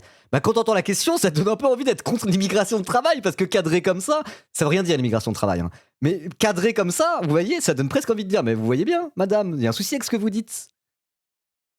C'est insupportable, c'est insupportable. Dire que je suis pour une immigration humaniste, c'est-à-dire qui n'accueille pas seulement de la main-d'œuvre, mais qui accueille des êtres humains en entier, c'est-à-dire qui peuvent avoir une femme. Il avait dit je suis contre l'immigration de travail, mais ça pareil, quand tu parles d'immigration de travail, c'est des termes de droite et de droite dure de parler de ça. C'est séparer le bon migrant réfugié qui fuit la guerre, lui il a le droit, et celui qui vient pour tenter d'avoir une vie meilleure parce qu'il vit dans des conditions économiques de merde et qui veut bosser en France pour avoir une meilleure vie. Non, ça c'est pas bien, c'est l'immigration de travail. C'est ça qui est sous-entendu quand il dit je suis contre l'immigration de travail. Mais là, qu'est-ce qu'il fait après avoir sorti son truc pour aller draguer les droitards? Il est en train de dire non, je suis pour une immigration humaniste qui ne vient pas seulement pour le travail. Il ne faut pas considérer les migrants comme une main-d'œuvre à bas prix qu'on va importer pour le patronat. Il faut les considérer comme des êtres humains qui ont le droit à la dignité. Mais pourquoi avoir dit je suis contre l'immigration de travail à ce moment-là? C'est que du jeu d'équilibriste. C'est vraiment que ça depuis le début. Et c'est chiant, quoi. C'est chiant. Parce qu'en plus, il a une certaine habilité quelque part là-dedans, vous voyez. Là, il fait pas le droitard. Là, dans sa question, là, la réponse, t'es en mode genre, bah oui, ok, d'accord. Et pourtant, quand tu creuses et que tu vois la séquence sur le temps long, où comment c'est lui qui a commencé à imposer un petit peu ce sujet pour après revenir à moitié dessus en n'étant pas clair, je dirais pas que c'est redoutable, parce qu'à côté de ça, il se prend des sauces et des sauces et des sauces. Il est totalement en train de se faire corneriser à gauche par LFI qui est en position de force. Mais je veux dire, il a une certaine habilité dans le numéro d'équilibriste en réalité. C'est juste que nous, on voit clair dans son jeu. Mais voilà, quoi. L'immigration de travail, est-ce que c'est pas paradoxal? Comment vous faites tourner certains secteurs sans immigration de travail en France, et notamment le... cette manière de cadrer la question, c'est horrible, quoi. C'est en mode, on a besoin de les exploiter, ces pauvres migrants, non? Qui va nettoyer les chiottes des bourgeois, sinon? C'est vraiment ça le cadrage, quoi. D'abord dire que je suis pour une immigration humaniste, c'est-à-dire qui n'accueille pas seulement de la main-d'œuvre, mais qui accueille des êtres humains en entier, c'est-à-dire qui peuvent avoir une femme, des enfants ou un homme, un mari bien sûr, et qui, pour moi, doivent avoir un accueil digne en termes d'apprentissage de la langue, en termes de formation, en termes d'accès au marché du travail. Je suis pour que toutes les personnes qui sont sur le territoire français, qu'elles soient françaises ou étrangères, qu'elles soient avec ou sans papier, puissent travailler. Maintenant, j'ai coupé en me disant, bah ok, mais c'est pas ça qu'il a dit à la base, non? Parce que si c'est ça qu'il avait dit depuis le début, je suis pour une immigration humaniste, ne réduisons pas les personnes migrantes à de la main-d'œuvre. Ok, il aurait dit ça, il n'y aurait pas eu de polémique. Maintenant, cependant, j'ai pas encore mis à jour mon stream deck, mais là j'aurais pu mettre le cependant. le plan du MEDEF, qui est de dire, voilà, il nous manque de la main-d'œuvre, donc on va aller la chercher ailleurs. Non, je ne suis pas d'accord. Et c'est là que le bas blesse, j'ai envie de dire. Parce que s'il y a des gens qui viennent pour tenter d'avoir une vie meilleure en France et pour bosser en France, c'est pas parce que le MEDEF les a fait venir, c'est ça le truc. Ça, c'est n'importe quoi. Ça, c'est soit du complotisme, soit t'es un rouge-brun qui considère que, au final, c'est les puissants qui organisent l'immigration parce que ça les arrange bien, tatati tatata. Ça, c'est un discours qui est quasiment rouge-brun, quoi. Vous voyez? Parce que c'est c'est enlever la gentilité aux migrants, en fait, et aux personnes qui viennent en France pour tenter de bosser. Comme s'ils avaient regardé, c'est en mode en France, le MEDEF, ils veulent nous faire venir, vas-y, let's go, on vient. Ah ouais, on va être fiers d'être l'armée de réserve du capital. Ça marche pas comme ça. Ça marche pas comme ça. Parce qu'en fait, quelqu'un qui vient en France pour tenter d'avoir des meilleures conditions économiques, pouvoir travailler, avoir une vie meilleure pour lui et surtout pour ses enfants derrière lui, ils viennent pour se faire exploiter de toute manière. Ils sont pas là à faire les gauchistes, ils sont en mode genre moi j'aimerais juste travailler. Voilà. Et travailler dans le mode de production capitaliste, bah, c'est se faire exploiter par un capitaliste. Ça fait aller faire des métiers pénibles, etc., etc. Ils ne demandent rien de plus que ça. C'est ça qui est triste, enfin qui est triste, qui est tragique dans l'histoire, quoi. C'est des gens qui ne demandent rien de plus que d'avoir le droit de se faire exploiter comme un Français. Vous voyez? Donc en fait, cette histoire de oui, mais c'est le MEDEF qui veut les faire venir, ce n'est pas comme ça que ça marche. Ce n'est pas comme ça que ça marche. Dire ça, c'est une faute politique grave, quoi. C'est jouer à un jeu qui est extrêmement dangereux politiquement. Voilà. Alors que le début, quand il disait je suis pour une immigration humaniste, ok. Mais là, de quoi il parle, là? Ça devient complotiste, quoi. Dites non à une immigration excessive. C'est quoi une immigration excessive? Et voilà, et ça, la migration. Explique-moi, Ruffin, parce que là, pour le coup, voilà. Au début, j'étais en mode genre, ok, non, mais je vois où il veut en venir, il fait l'équilibriste, mais je vois où il veut en venir. Mais j'avais pas de raison, franchement, de taper du poing sur la table. Là, ok, pardon? Immigration excessive? Vas-y, dis-moi plus, François.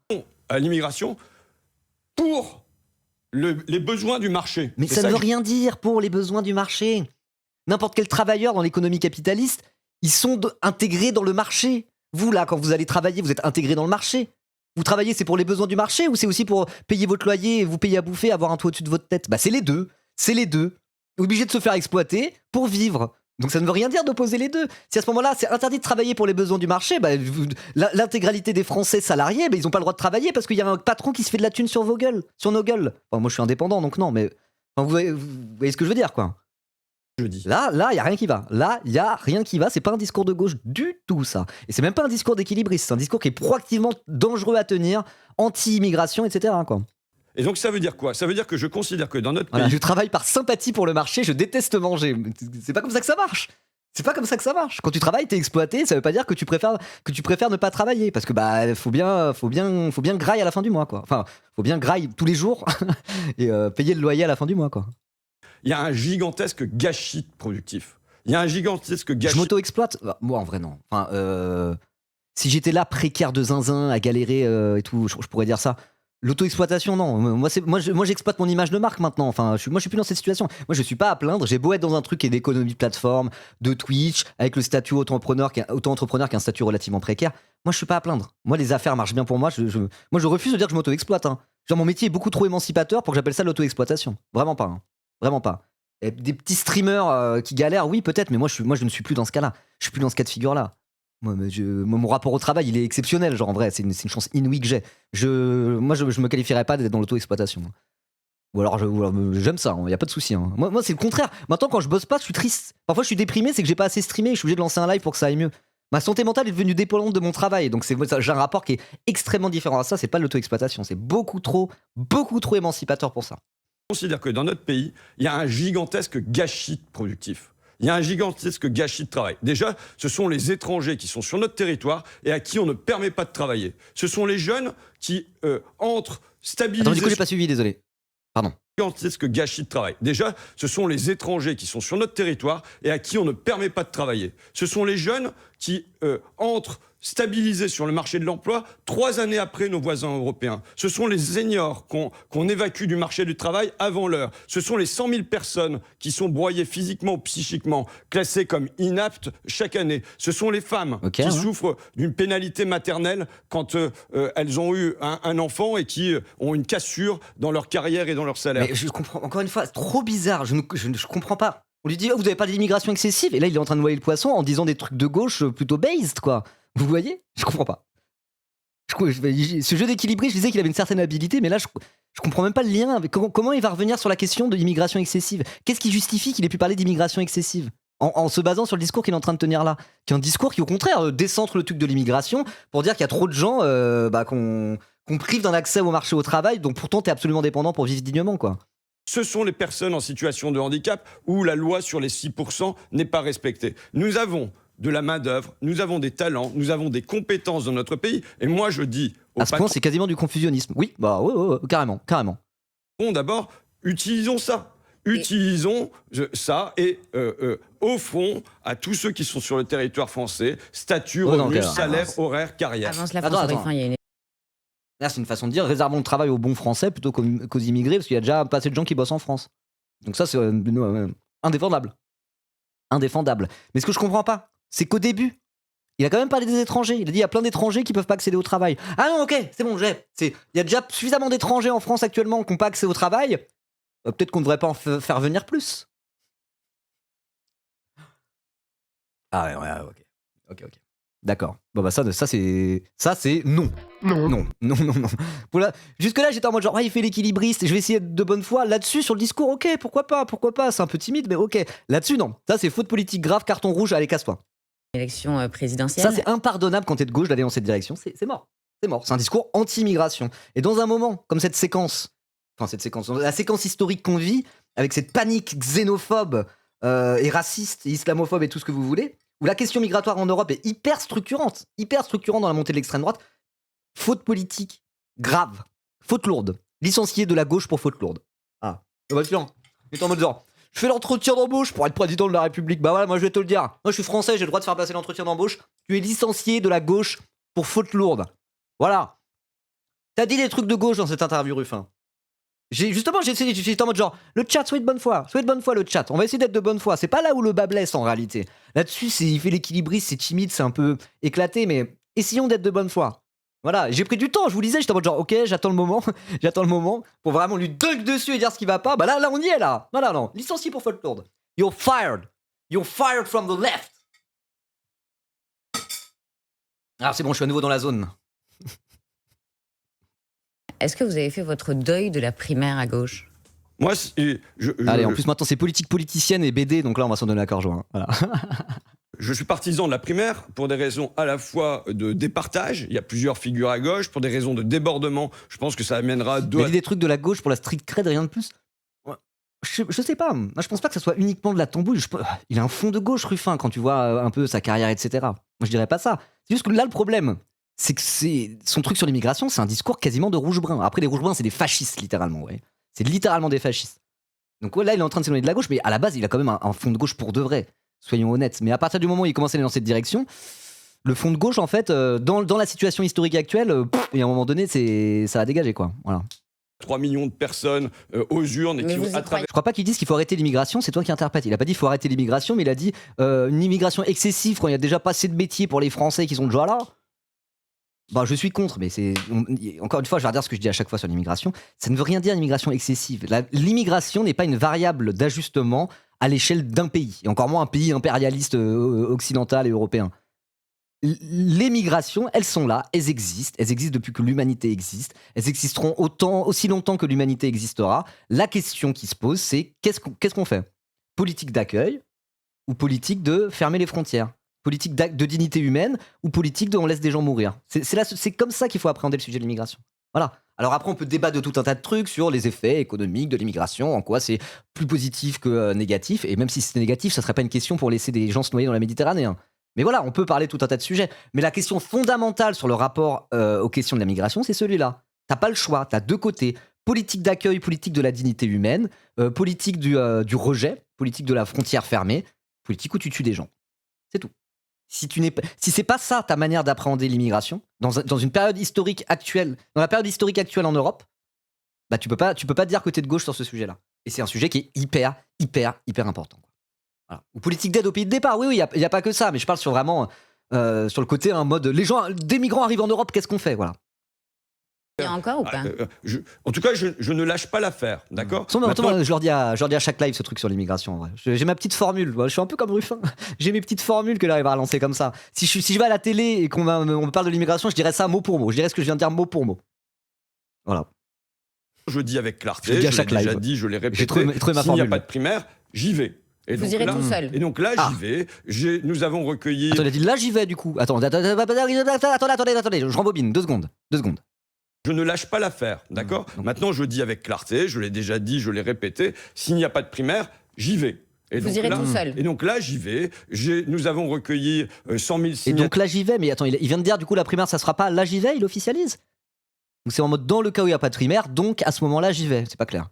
en moins de 15 jours. Nous avons Non, c'est mis- pas breaking news. Il avait officialisé sa candidature. Vous me l'auriez dit. Vous auriez dit t'as vu Ribot, Ruffin, il a officialisé la candidature. Vous m'auriez pété les couilles alors je parlais de la Colombie. 2500 à 3000 Non, personnes. il y va, t'as pas compris. Il a un peu dit dans ce cas, donc là j'y vais. Je sais pas, j'ai pas bien compris, c'est pas clair. À Lyon, De toute façon, en vrai, on s'en fout parce qu'il y aura pas de primaire. Cette primaire, elle est morte et enterrée. Pas officiellement, mais officieusement, c'est le cas. Donc oui, en vérité, il va y aller. meeting. Nous sommes en route pour recueillir les 500 signatures. Mais Nous, c'est Raphaël Glucksmann et Jean-Luc Mélenchon qui surnagent dans les sondages à gauche. Mais Comment, écoutez- comment vous faites pour exister Oui. entre ces deux incarnations pour l'instant qui dominent? Eh ben, écoutez, Ouais. Question correcte. Après, l'incarnation Glucksmann, je suis pas sûr qu'elle va dominer très longtemps, mais bon. c'est le début du Elle a dit dans les sondages. Mais après, c'est vrai. Attendez, hop.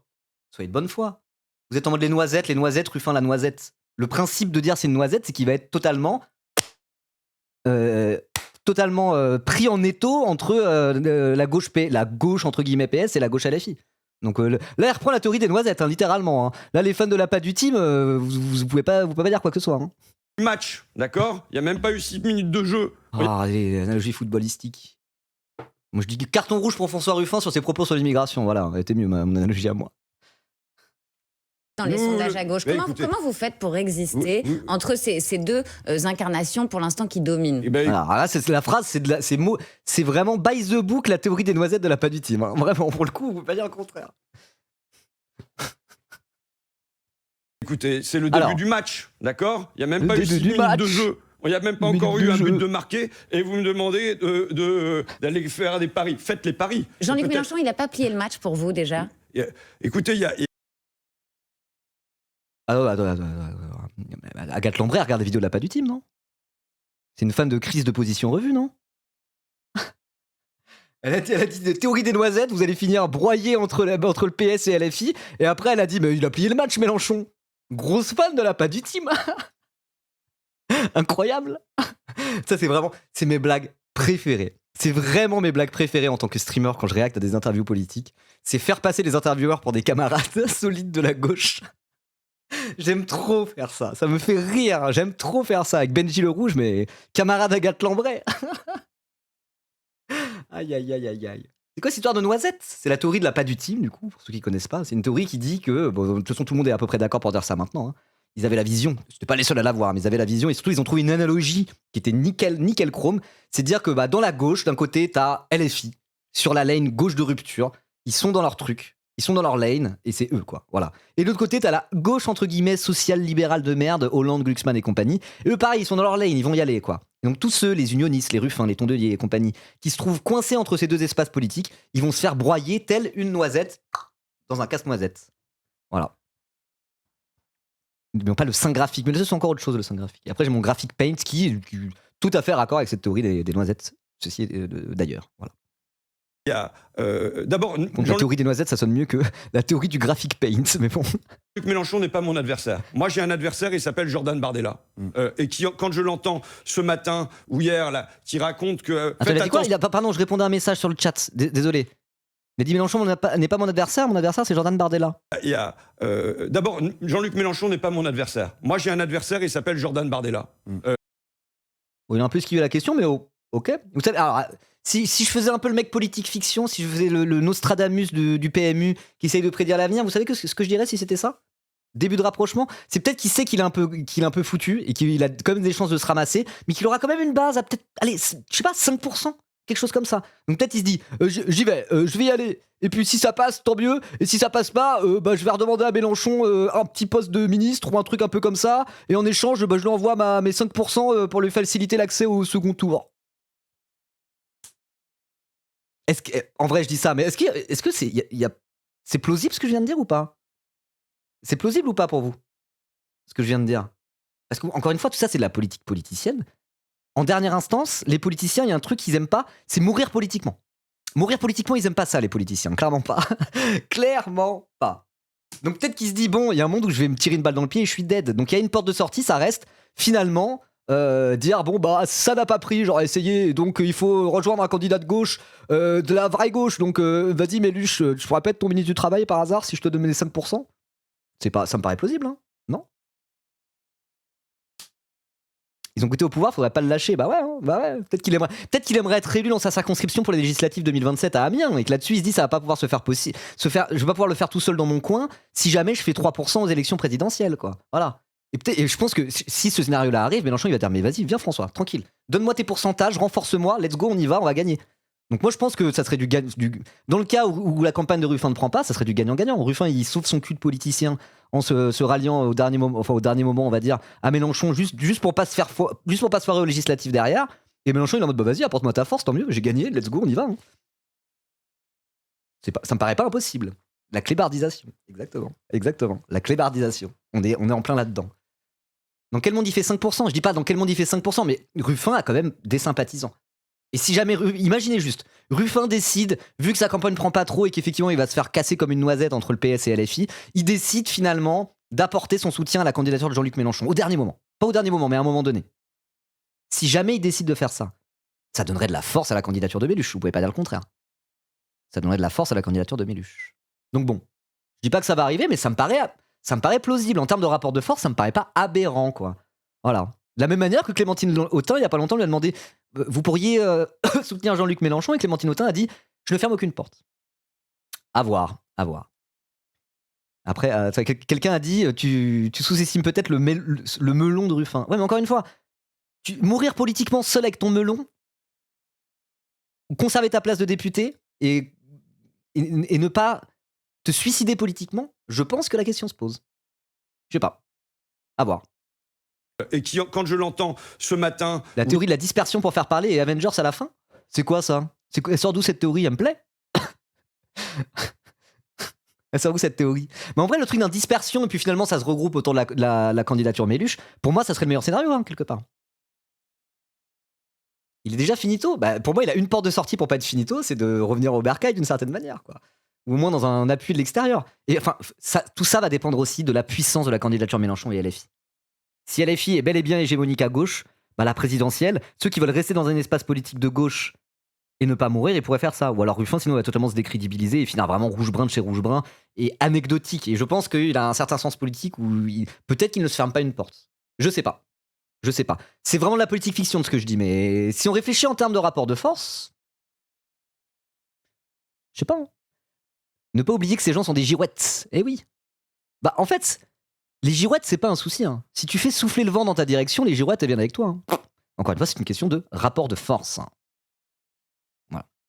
Hier, là, qui raconte que faites attention, les Français, ils vont venir chez vous, ils vont ouvrir les portes de vos appartements, réveillez-vous. Après, Paul Vanier leur a mis la pression en mode faites vite votre choix, les places au ministère sont pas illimitées. Bah ouais. Mais justement, ils parient là-dessus à LFI, c'est leur strat. Ils disent vas-y, on va faire des ralliements parce que c'est littéralement la théorie de la clébardisation. C'est littéralement ça, c'est la théorie de la clébardisation. Là, on est dans cette phase où ça commence un peu à prendre forme. Et y compris LFI, y compris Paul Vanier qui ne mâche jamais ses mots sur la gauche non LFI. Il commence à jouer à ce jeu-là. Il commence à donner le sucre. Vous voyez? Donc je sais pas. Hein. Quoi, c'est la guerre civile qu'ils proposent. C'est un parti du déchirement national. Vous nous et non répondez pas sur du Jordan Bardella, rassemblement. mais vous n'avez pas répondu sur Jean-Luc Mélenchon. Je vous dis, 1, ce n'est pas mon adversaire. 2, Okay, il a dit 2 fois. Je considère qu'il a construit au-dessus de lui un plafond de béton. Et qui fait que classique, hein, pour aller ça. vaincre mon adversaire principal, celui que je viens de nommer, Jordan Bardella, il ne s'agit pas seulement de franchir le cap du premier tour, d'être le plus gros à gauche. Il s'agit d'aller gagner au deuxième tour. Mais et là, qui, pour l'instant, qui est plus on à en même est de le très, faire très entre loin. Jean-Luc Mélenchon et Raphaël Glucksmann? Pour l'instant, on en est très très très loin. Oui, si tu regardes les sondages actuellement, oui. Alors après, en vrai, serrer des fesses en se disant si Mélenchon-Bardella, ça arrive au second tour, normal en vrai. Je parle pas de Ruffin là précisément, mais bon... on sera les premiers à serrer des fesses si ce second tour-là arrive. Hein. Alors après, ça serait une raison pour se motiver et aller militer. Et moi, je veux pas être défaitiste sur ce. Je veux pas être défaitiste sur ce second tour. Je ferai pas ça parce que de toute façon, c'est quand même très plausible c'est quand même vraiment plausible que ça arrive. Donc partir du principe que si ça arrive, on a perdu. Du coup, faut pas y aller. C'est la manière la plus dépolitisante de réfléchir à la politique. La politique électorale, en plus, c'est déjà pas l'alpha et l'oméga de la politique. Vous voyez. Donc moi, je suis absolument pas sur cette ligne-là. Ceci étant dit. Même les insoumis les plus zélés du chat, vous pouvez pas dire le contraire. S'il y a le second tour Mélenchon-Bardella, on va serrer des fesses. Et après, ça sera l'occasion de faire une grosse campagne, vous voyez. Mais avoir un peu cette inquiétude, ça me paraît. Voilà. Faisons pas les mythos. Si ça arrive, on va quand même claquer un peu des genoux, quoi. Mais c'est très bien. Enfin, c'est très bien. C'est pas une raison pour ne pas y aller, quoi. C'est ça que je veux dire.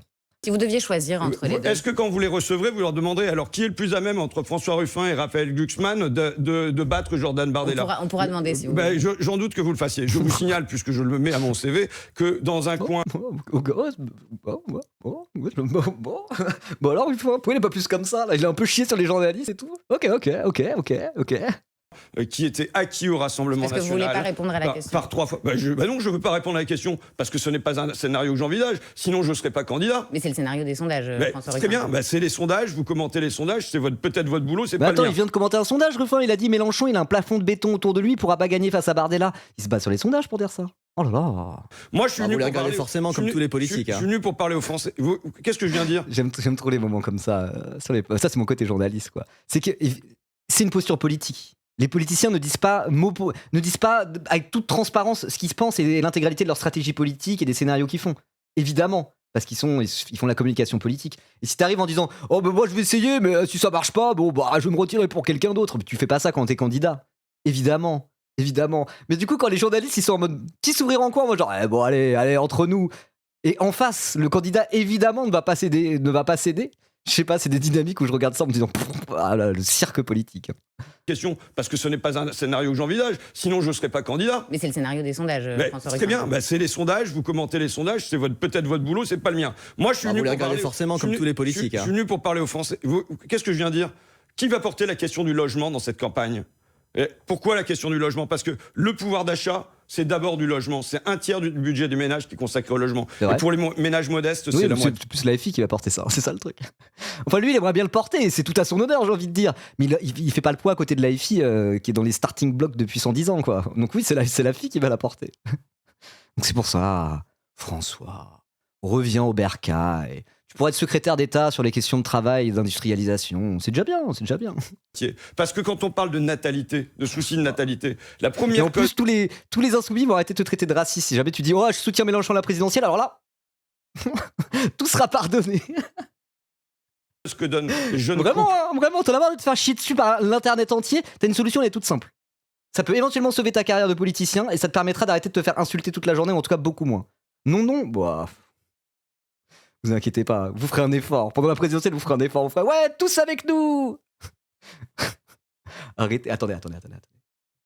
Ségolène Royal a soutenu Jean-Luc Mélenchon en 2022. Les gens n'étaient pas en mode « Ouais, nique Ségolène Royal, le PSA, c'est la gauche moelle qui nous a emmenés dans la... » Tous les soutiens étaient bons à prendre en 2022. J'en souviens très bien. Et c'est normal, c'est une présidentielle, c'est normal. Il n'y a pas de souci. Voilà. Je dis pas que vous seriez pas critique par ailleurs, mais je veux dire, je pense qu'il serait quand même 100 fois moins insulté sur Internet, François Ruffin, le jour où il dit bon, soyons pragmatiques, je soutiens Jean-Luc Mélenchon à la présidentielle. De toute façon, on n'a plus d'autres solutions. S'il dit ça, vraiment, le taux d'insulte va diminuer. Ça, j'en suis absolument convaincu. Vous me convaincrez pas du contraire. à retarder le fait d'avoir un enfant, c'est le logement. Et vous voulez mettre le logement au cœur de votre campagne, mais il faut qu'on avance. Une dernière question, Ah bah oui, Paul. mais Deux voilà. dernières questions. Je veux mettre le logement. Et qui vous aurez Après, comme... c'est normal, mais oui, c'est normal. Je dis pas ça pour dire que vous êtes des petits hypocrites ou quoi que ce soit. Puis je dis vous, moi j'en fais partie. J'en fais partie, je suis comme vous. Moi, Ruffin, avant qu'il se fasse virer de LFI, j'étais en mode genre ah ouais, mais non, mais ça va quand même, c'est une corde de plus à notre arc. Et puis bah, après, vas-y, moi j'ai bien dunké sur le truc, moi c'est encore pire. Moi je l'ai fait en tant que boutiquier, je me suis dit ah merde, c'est le moment de faire des VOD sur Ruffin, ça va faire plein de vues. Moi c'est encore pire que vous. Moi je suis encore plus cynique que vous, donc je dis pas ça de manière descendante, je le dis collectivement. Voilà, je vais être en honnêteté maxing, sur ce live. Voilà, parce que l'honnêteté intellectuelle c'est important. Ah là là là là. On rigole bien au final. Candidat pour venir parler Ça, de on l'a logement. entendu. Qui vous aurez comme candidat Bah, pour vous parler l'avez dit des ce matin auxiliaires sur de vie France Info. sociale? Avec des Qui- visages choqués sur les miniatures. Où je fais genre. Ruffin a dit un truc raciste. Si personne trouvait que Ruffin est raciste, j'aurais pas fait cette vidéo. Qu'est-ce que vous croyez? Mais après, c'est normal. Ça, c'est la politique. La politique, c'est un truc qui s'appréhende collectivement.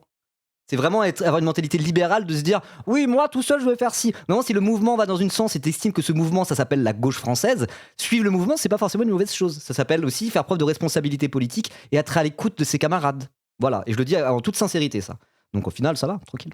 vous aurez comme candidat pour parler des caristes? Qui vous aurez comme candidat pour dire qu'il faut de la Elle a dit régulation cariste, et est-ce qu'il va dire flic secours? Vous l'avez dit des ce matin auxiliaires sur de vie France Info. sociale? Ah, Qui auront- attendez, regardez. Attendez. Il ricane en disant ça. Il sait qu'il fait du Ruffin de manière tellement caricaturale qu'il le dit avec le sourire en coin. comme candidat pour venir parler Ça, de on l'a logement? entendu. Qui vous aurez comme candidat Bah, pour vous parler l'avez dit des ce matin auxiliaires sur de vie France Info. sociale? Vous aurez sourit. comme candidat pour parler des caristes? Qui vous aurez comme candidat pour dire qu'il faut de la régulation Ruffin. dans notre pays? Bah, vous m'avez moi. Vous le savez, il va à Twitter. Oh, il y en aura d'autres. Il y en aura d'autres. Enfin, je sais pas, c'est comme s'il disait il n'y a pas de gauche, personne parle du logement. Oui, bon, bah. C'est François Picmal qui parle beaucoup de logement au sein de la France Insoumise. Qui parlera des caristes? Et ouais, il a dit en rigolant en mode. Alors oui, des caristes précisément, ça sera toi probablement, parce que tu nous parles des caristes à Fixe Secours et des aides-soignantes à Abbeville depuis 10 ans. Donc sur les caristes, oui, le candidat des caristes, je vois pas d'autre que François Ruffin. S'il y a un candidat des caristes en France, c'est François Ruffin. Je pense qu'on est tous d'accord là-dessus. Mais bon, c'est pas avec des caristes que tu gagnes une élection présidentielle. Écoute, bah allons bon. Mais c'est vraiment qu'il l'ait dit en souriant. Hein. C'est vraiment qu'il l'ait dit en souriant. Attends, je devais lire une phrase de Dibakou qui vient de dire les termes sur le chat. Attends. Comme d'hab, hein, j'ai envie de dire. Voilà. Liberté dans la discussion, unité dans l'action. Shout out à Lénine. Bien sûr, tout à fait. Tout à fait. C'est ce que je m'efforce de faire. 57 et c'est l'heure de la question qui. Aujourd'hui, la question qui a éventuellement des regrets avec un petit point d'interrogation. Une question évidemment sur votre BD. La BD. Allez, quand même. Retour sur la BD, épisode 130. Picardie Splendor aux éditions Les Arènes BD, sous-titré Les aventures de François Ruffin, député reporter. Et ce qui a choqué, ce sont des dessins où vous, pour le dire gentiment, vous êtes arrangé avec la réalité. Une scène a été inventée et une personne a été racisée pour mettre en scène François. Alors, juste pour vous dire, tellement ça met tout le monde contre lui, cette histoire de BD. Ma daronne, on a entendu parler, ma mère, elle est de centre-gauche, hein, elle l'assume. D'ailleurs, depuis que qu'on discute, on dit mais non, mais moi je suis de gauche et toi t'es de centre-gauche, c'est normal qu'on soit pas d'accord. Du coup, on arrête de s'engueuler, on arrive à discuter et c'est assez intéressant. Moi, c'est ce qui me permet aussi de prendre le pouls des centristes, vous voyez. Bref, ma maman que j'aime, hein, bien sûr. Toute considération politique mise à part. Bref, et elle a voté Mélenchon en 2022. Donc ça va, tranquille. Elle vote Glucksmann, elle a voté Glucksmann aux européennes en 2019, oui. En 2024. Mais après, elle a voté NFP. Et elle a voté Mélenchon, sinon, en 2022. Bref, peu importe. Tout ce que je voulais dire, c'est que l'histoire de la BD de Ruffin, elle est en mode genre, ah ouais, ça va pas du tout. Alors que de base, elle a plus de sympathie, elle aime pas Mélenchon, vous voyez, elle aime pas Mélenchon. Elle trouve qu'il est chiant, et elle en a marre de Mélenchon, etc., etc., comme beaucoup de gens, quoi. Comme beaucoup de gens. Et limite, elle préfère Ruffin à Mélenchon parce que elle suit la politique beaucoup moins que vous et moi, elle voit pas tous les trucs et tout, quoi. Elle est pas là-dedans. Hein. Mais c'est pas une Glucksmannienne, hein. Juste, elle a voté dans le cas des Européennes. Mais encore une fois, qu'est-ce que vous croyez? On dit en permanence, ouais, Glucksmann, il fait le malin, que c'est 12% aux Européennes, mais sorti des Européennes, tout le monde s'en branle de Glucksmann. Bah, typiquement, ma mère, c'est ça, hein. Elle a voté pour les Européennes, elle s'en branle de Glucksmann, c'est pas une Glucksmannienne. Mais elle a une sensibilité de centre-gauche, c'est tout, voilà. En mode petite bourgeoisie, etc., etc. Tranquille. Ouais, vote par défaut, c'est ça, mais enfin, comme énormément de gens. Moi, j'en parle avec plein de gens, et quand on parle de la génération de mes darons, sur les gens un peu de ma classe sociale, c'est la base, en fait, c'est la base. Voilà. Mais après, ça, je lui ai dit il y a pas longtemps. En fait, elle est de gauche parce qu'elle aime pas la droite, quoi. Vraiment, elle aime pas la droite. Et on peut se dire, oui, mais Glucksmann, il est de droite. Mais la droite, un peu historique, les valeurs de droite et tout, c'est un truc vraiment. Jamais de la vie, elle aurait voté UMP ou LR de toute sa vie. Pour eux, c'est vraiment des gros connards de merde, quoi. Et donc, rien que ça fait que pour moi, c'est bon, tranquille. C'est pas une adversaire politique. De toute façon, c'est bon, c'est ma maman, arrêtez, cassez pas les couilles. Bref, tout ça pour dire que. Bah, le truc de la BD de Ruffin, elle est en mode genre, ah ouais, non, ça va pas du tout. Alors qu'elle aime pas Mélenchon. LFI ça va, mais elle aime pas Mélenchon, et voilà quoi. Quand il y a Ruffin et compagnie qui se sont fait jarter aux législatives, elle était en mode genre, oh quand même, oh là là. Vous voyez? Mais en tout cas, malgré tout, la BD de Ruffin c'est pas passé. Même pour elle, c'est pas passé, vous voyez. Enfin bon, bref. Par contre, vous juste parlez pas à mal de ma mère, hein. Vous êtes sérieux? Tiens, on prend 10 minutes, toi, au goulag de la maman, t'es sérieux toi? Ça va? Tous ces enfants sont de gauche radicale parce qu'elle nous a élevés dans des bonnes valeurs en fait. C'est bon, elle a 63 ans, elle est plus centriste que vous et moi. Wesh, vous êtes sérieux là? Vous allez prendre des ban life là? Vous calmez-vous. Moi, j'essaie de me livrer pour dire justement, voilà, comment pensent certains centristes, et j'essaie d'en tirer des conclusions pour tatati tatata. Vous insultez ma daronne, tiens, allez vous faire foutre. Ruffin dans la posture du grand sauveur de l'humanité, c'est ce qu'a tweeté votre ancien ami, le coordinateur de la France Insoumise, Manuel Bompard. Est-ce que vous regrettez d'avoir sorti cette bande dessinée? D'abord, dire que ce que vous avez dit n'est pas exact. Ah bon? Non, ce que vous avez dit n'est pas exact. Quand je dis que vous êtes arrangé avec la réalité, c'est pas vrai? Non, je prétends avoir fait mon travail de reporter avec sincérité pour ce qui s'est passé dans le train et de ne pas avoir arrangé, d'accord? Ça, c'est une chose. Vous avez représenté comme arabe un homme blanc, c'est pas vous qui avez directement payé l'amende, et l'homme assure ne pas vous avoir jamais remercié. Monsieur Laroutourou, je pensais qu'il était arabe, fallait pas être barbu comme ça. C'est ça qu'il va dire? Il va dire ça ou pas? regardez la tête, puisque de cet individu s'est signalé sur les réseaux sociaux, regardez sa tête et regardez leurs représentations qui en sont faites. Elles ne sont pas si éloignées que ça. Ouais, c'est ça qu'il a dit. Oh, il a un peu une tête d'arabe quand même. Après qu'il l'ait pensé. Bon, mais ne le dis pas comme ça. Ne dis pas comme ça. Non, mais après, en vrai, il y a un sujet intéressant. C'est hyper répandu. Il y a des gens, on les prend pour des arabes alors qu'ils sont pas arabes. Et il y a des gens, on les prend pour des blancs alors qu'ils sont arabes. C'est ça le truc aussi. Pourquoi ? Parce que la race est une construction sociale. C'est pas une histoire de couleur de peau. T'as des gens, ils sont algériens, tu sais pas, ils ont des têtes de blancs. Et il y a des gens, ils sont méditerranéens, c'est des blancs, parce que dans la construction sociale de la race, ils sont considérés en tant que blancs. Et parfois, ils ont la peau un peu mate, ils sont bruns, ils font méditerranéens, quoi. Moi, je te prends un mec considéré par la société comme blanc, un blanc. On peut trouver des blancs qui ont plus une tête d'arabe, entre guillemets. Encore une fois, tout ça, c'est de la construction sociale, qu'un arabe, quoi. Vraiment, le truc des white pass, etc., etc. Donc il y a un vrai sujet là-dessus. Et c'est pour ça qu'il faut pas trop mettre le doigt dans cet engrenage, quoi. Faut être en mode, oui, la race est une construction sociale, du coup, ça veut rien dire au final, tout ça. Et c'est là que Ruffin, encore une fois, carton rouge, ou au moins carton jaune là-dessus, quoi. Parce que si derrière il va dire, c'est pour ça, la race est une construction sociale, et j'aurais pas dû partir du principe qu'il était arabe, parce qu'en fait, le white pass existe, tatati tatata. Mais c'est pas ce qu'il va dire, qui en sont faites, elles ne sont pas si éloignées que ça. Après, ils sont pas si éloignés que ça. Attends.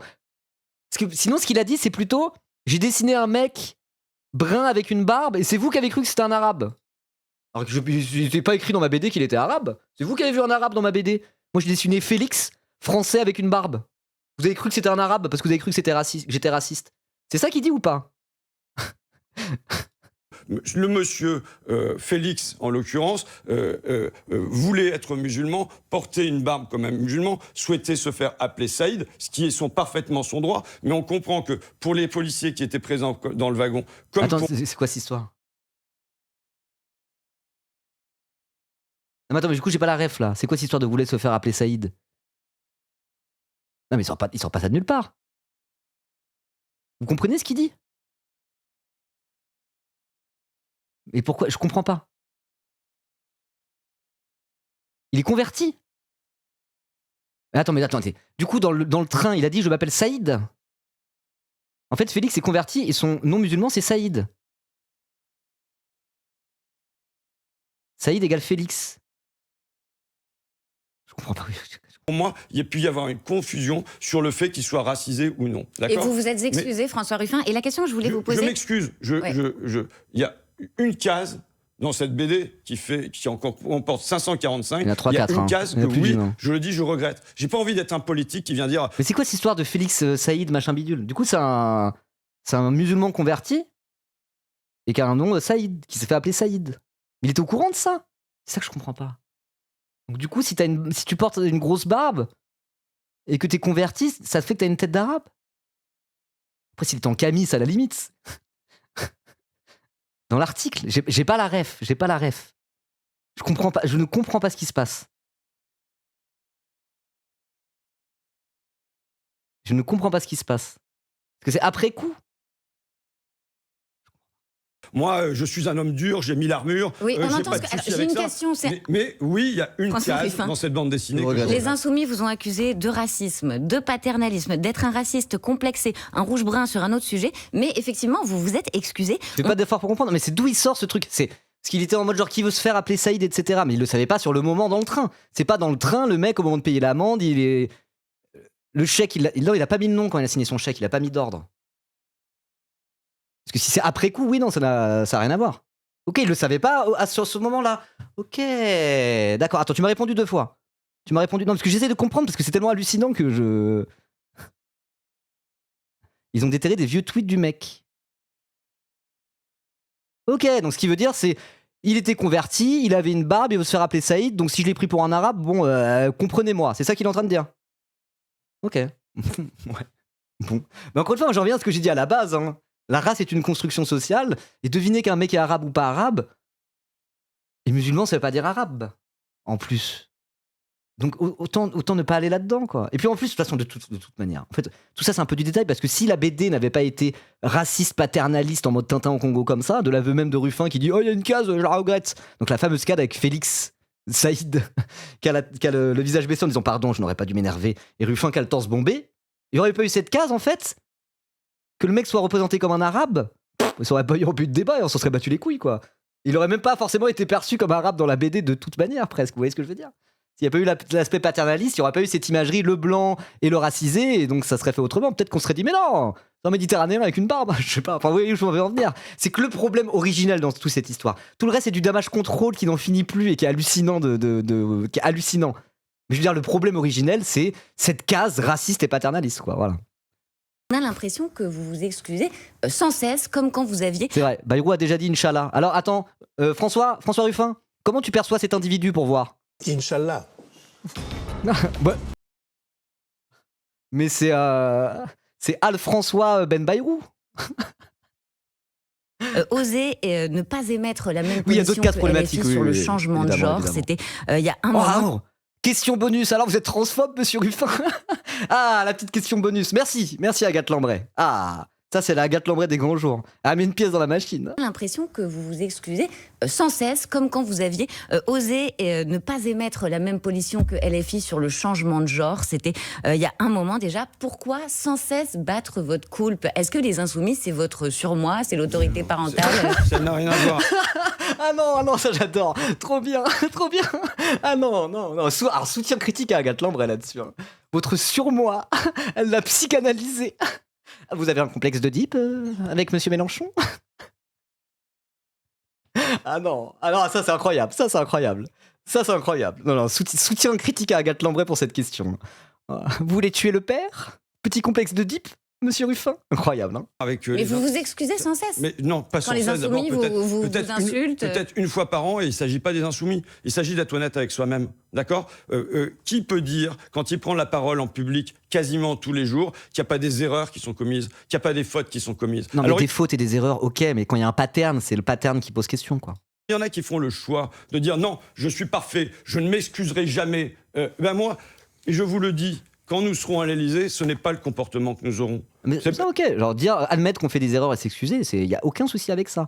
Mais quand ça devient un pattern qui est toujours le même, qui est ce petit jeu d'équilibriste, qui considère à dire un truc de droite, pour après dire vous m'avez mal compris, c'était un truc de gauche, et après dire bon, excusez-moi, parce que là, franchement, ça craint.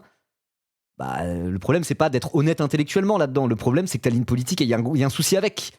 Parce que tu essaies de draguer les fâchés, pas fachos, mais un peu fachos quand même, quoi. Bon, voilà.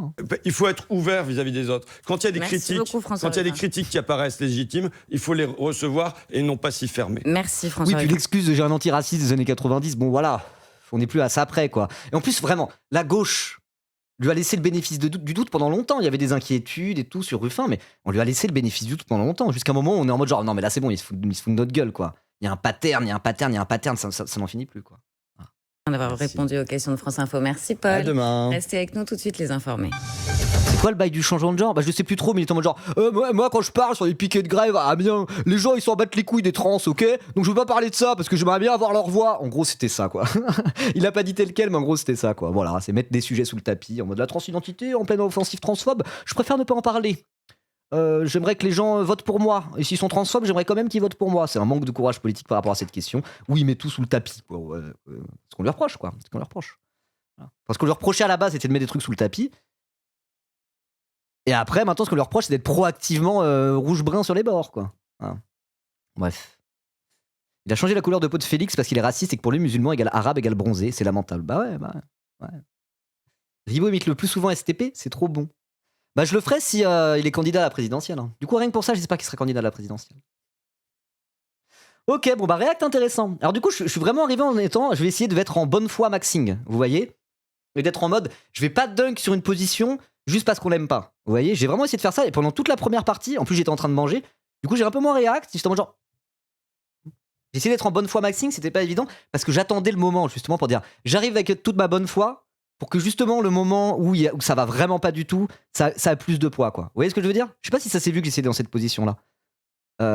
Donc ça a pris un peu de temps à arriver.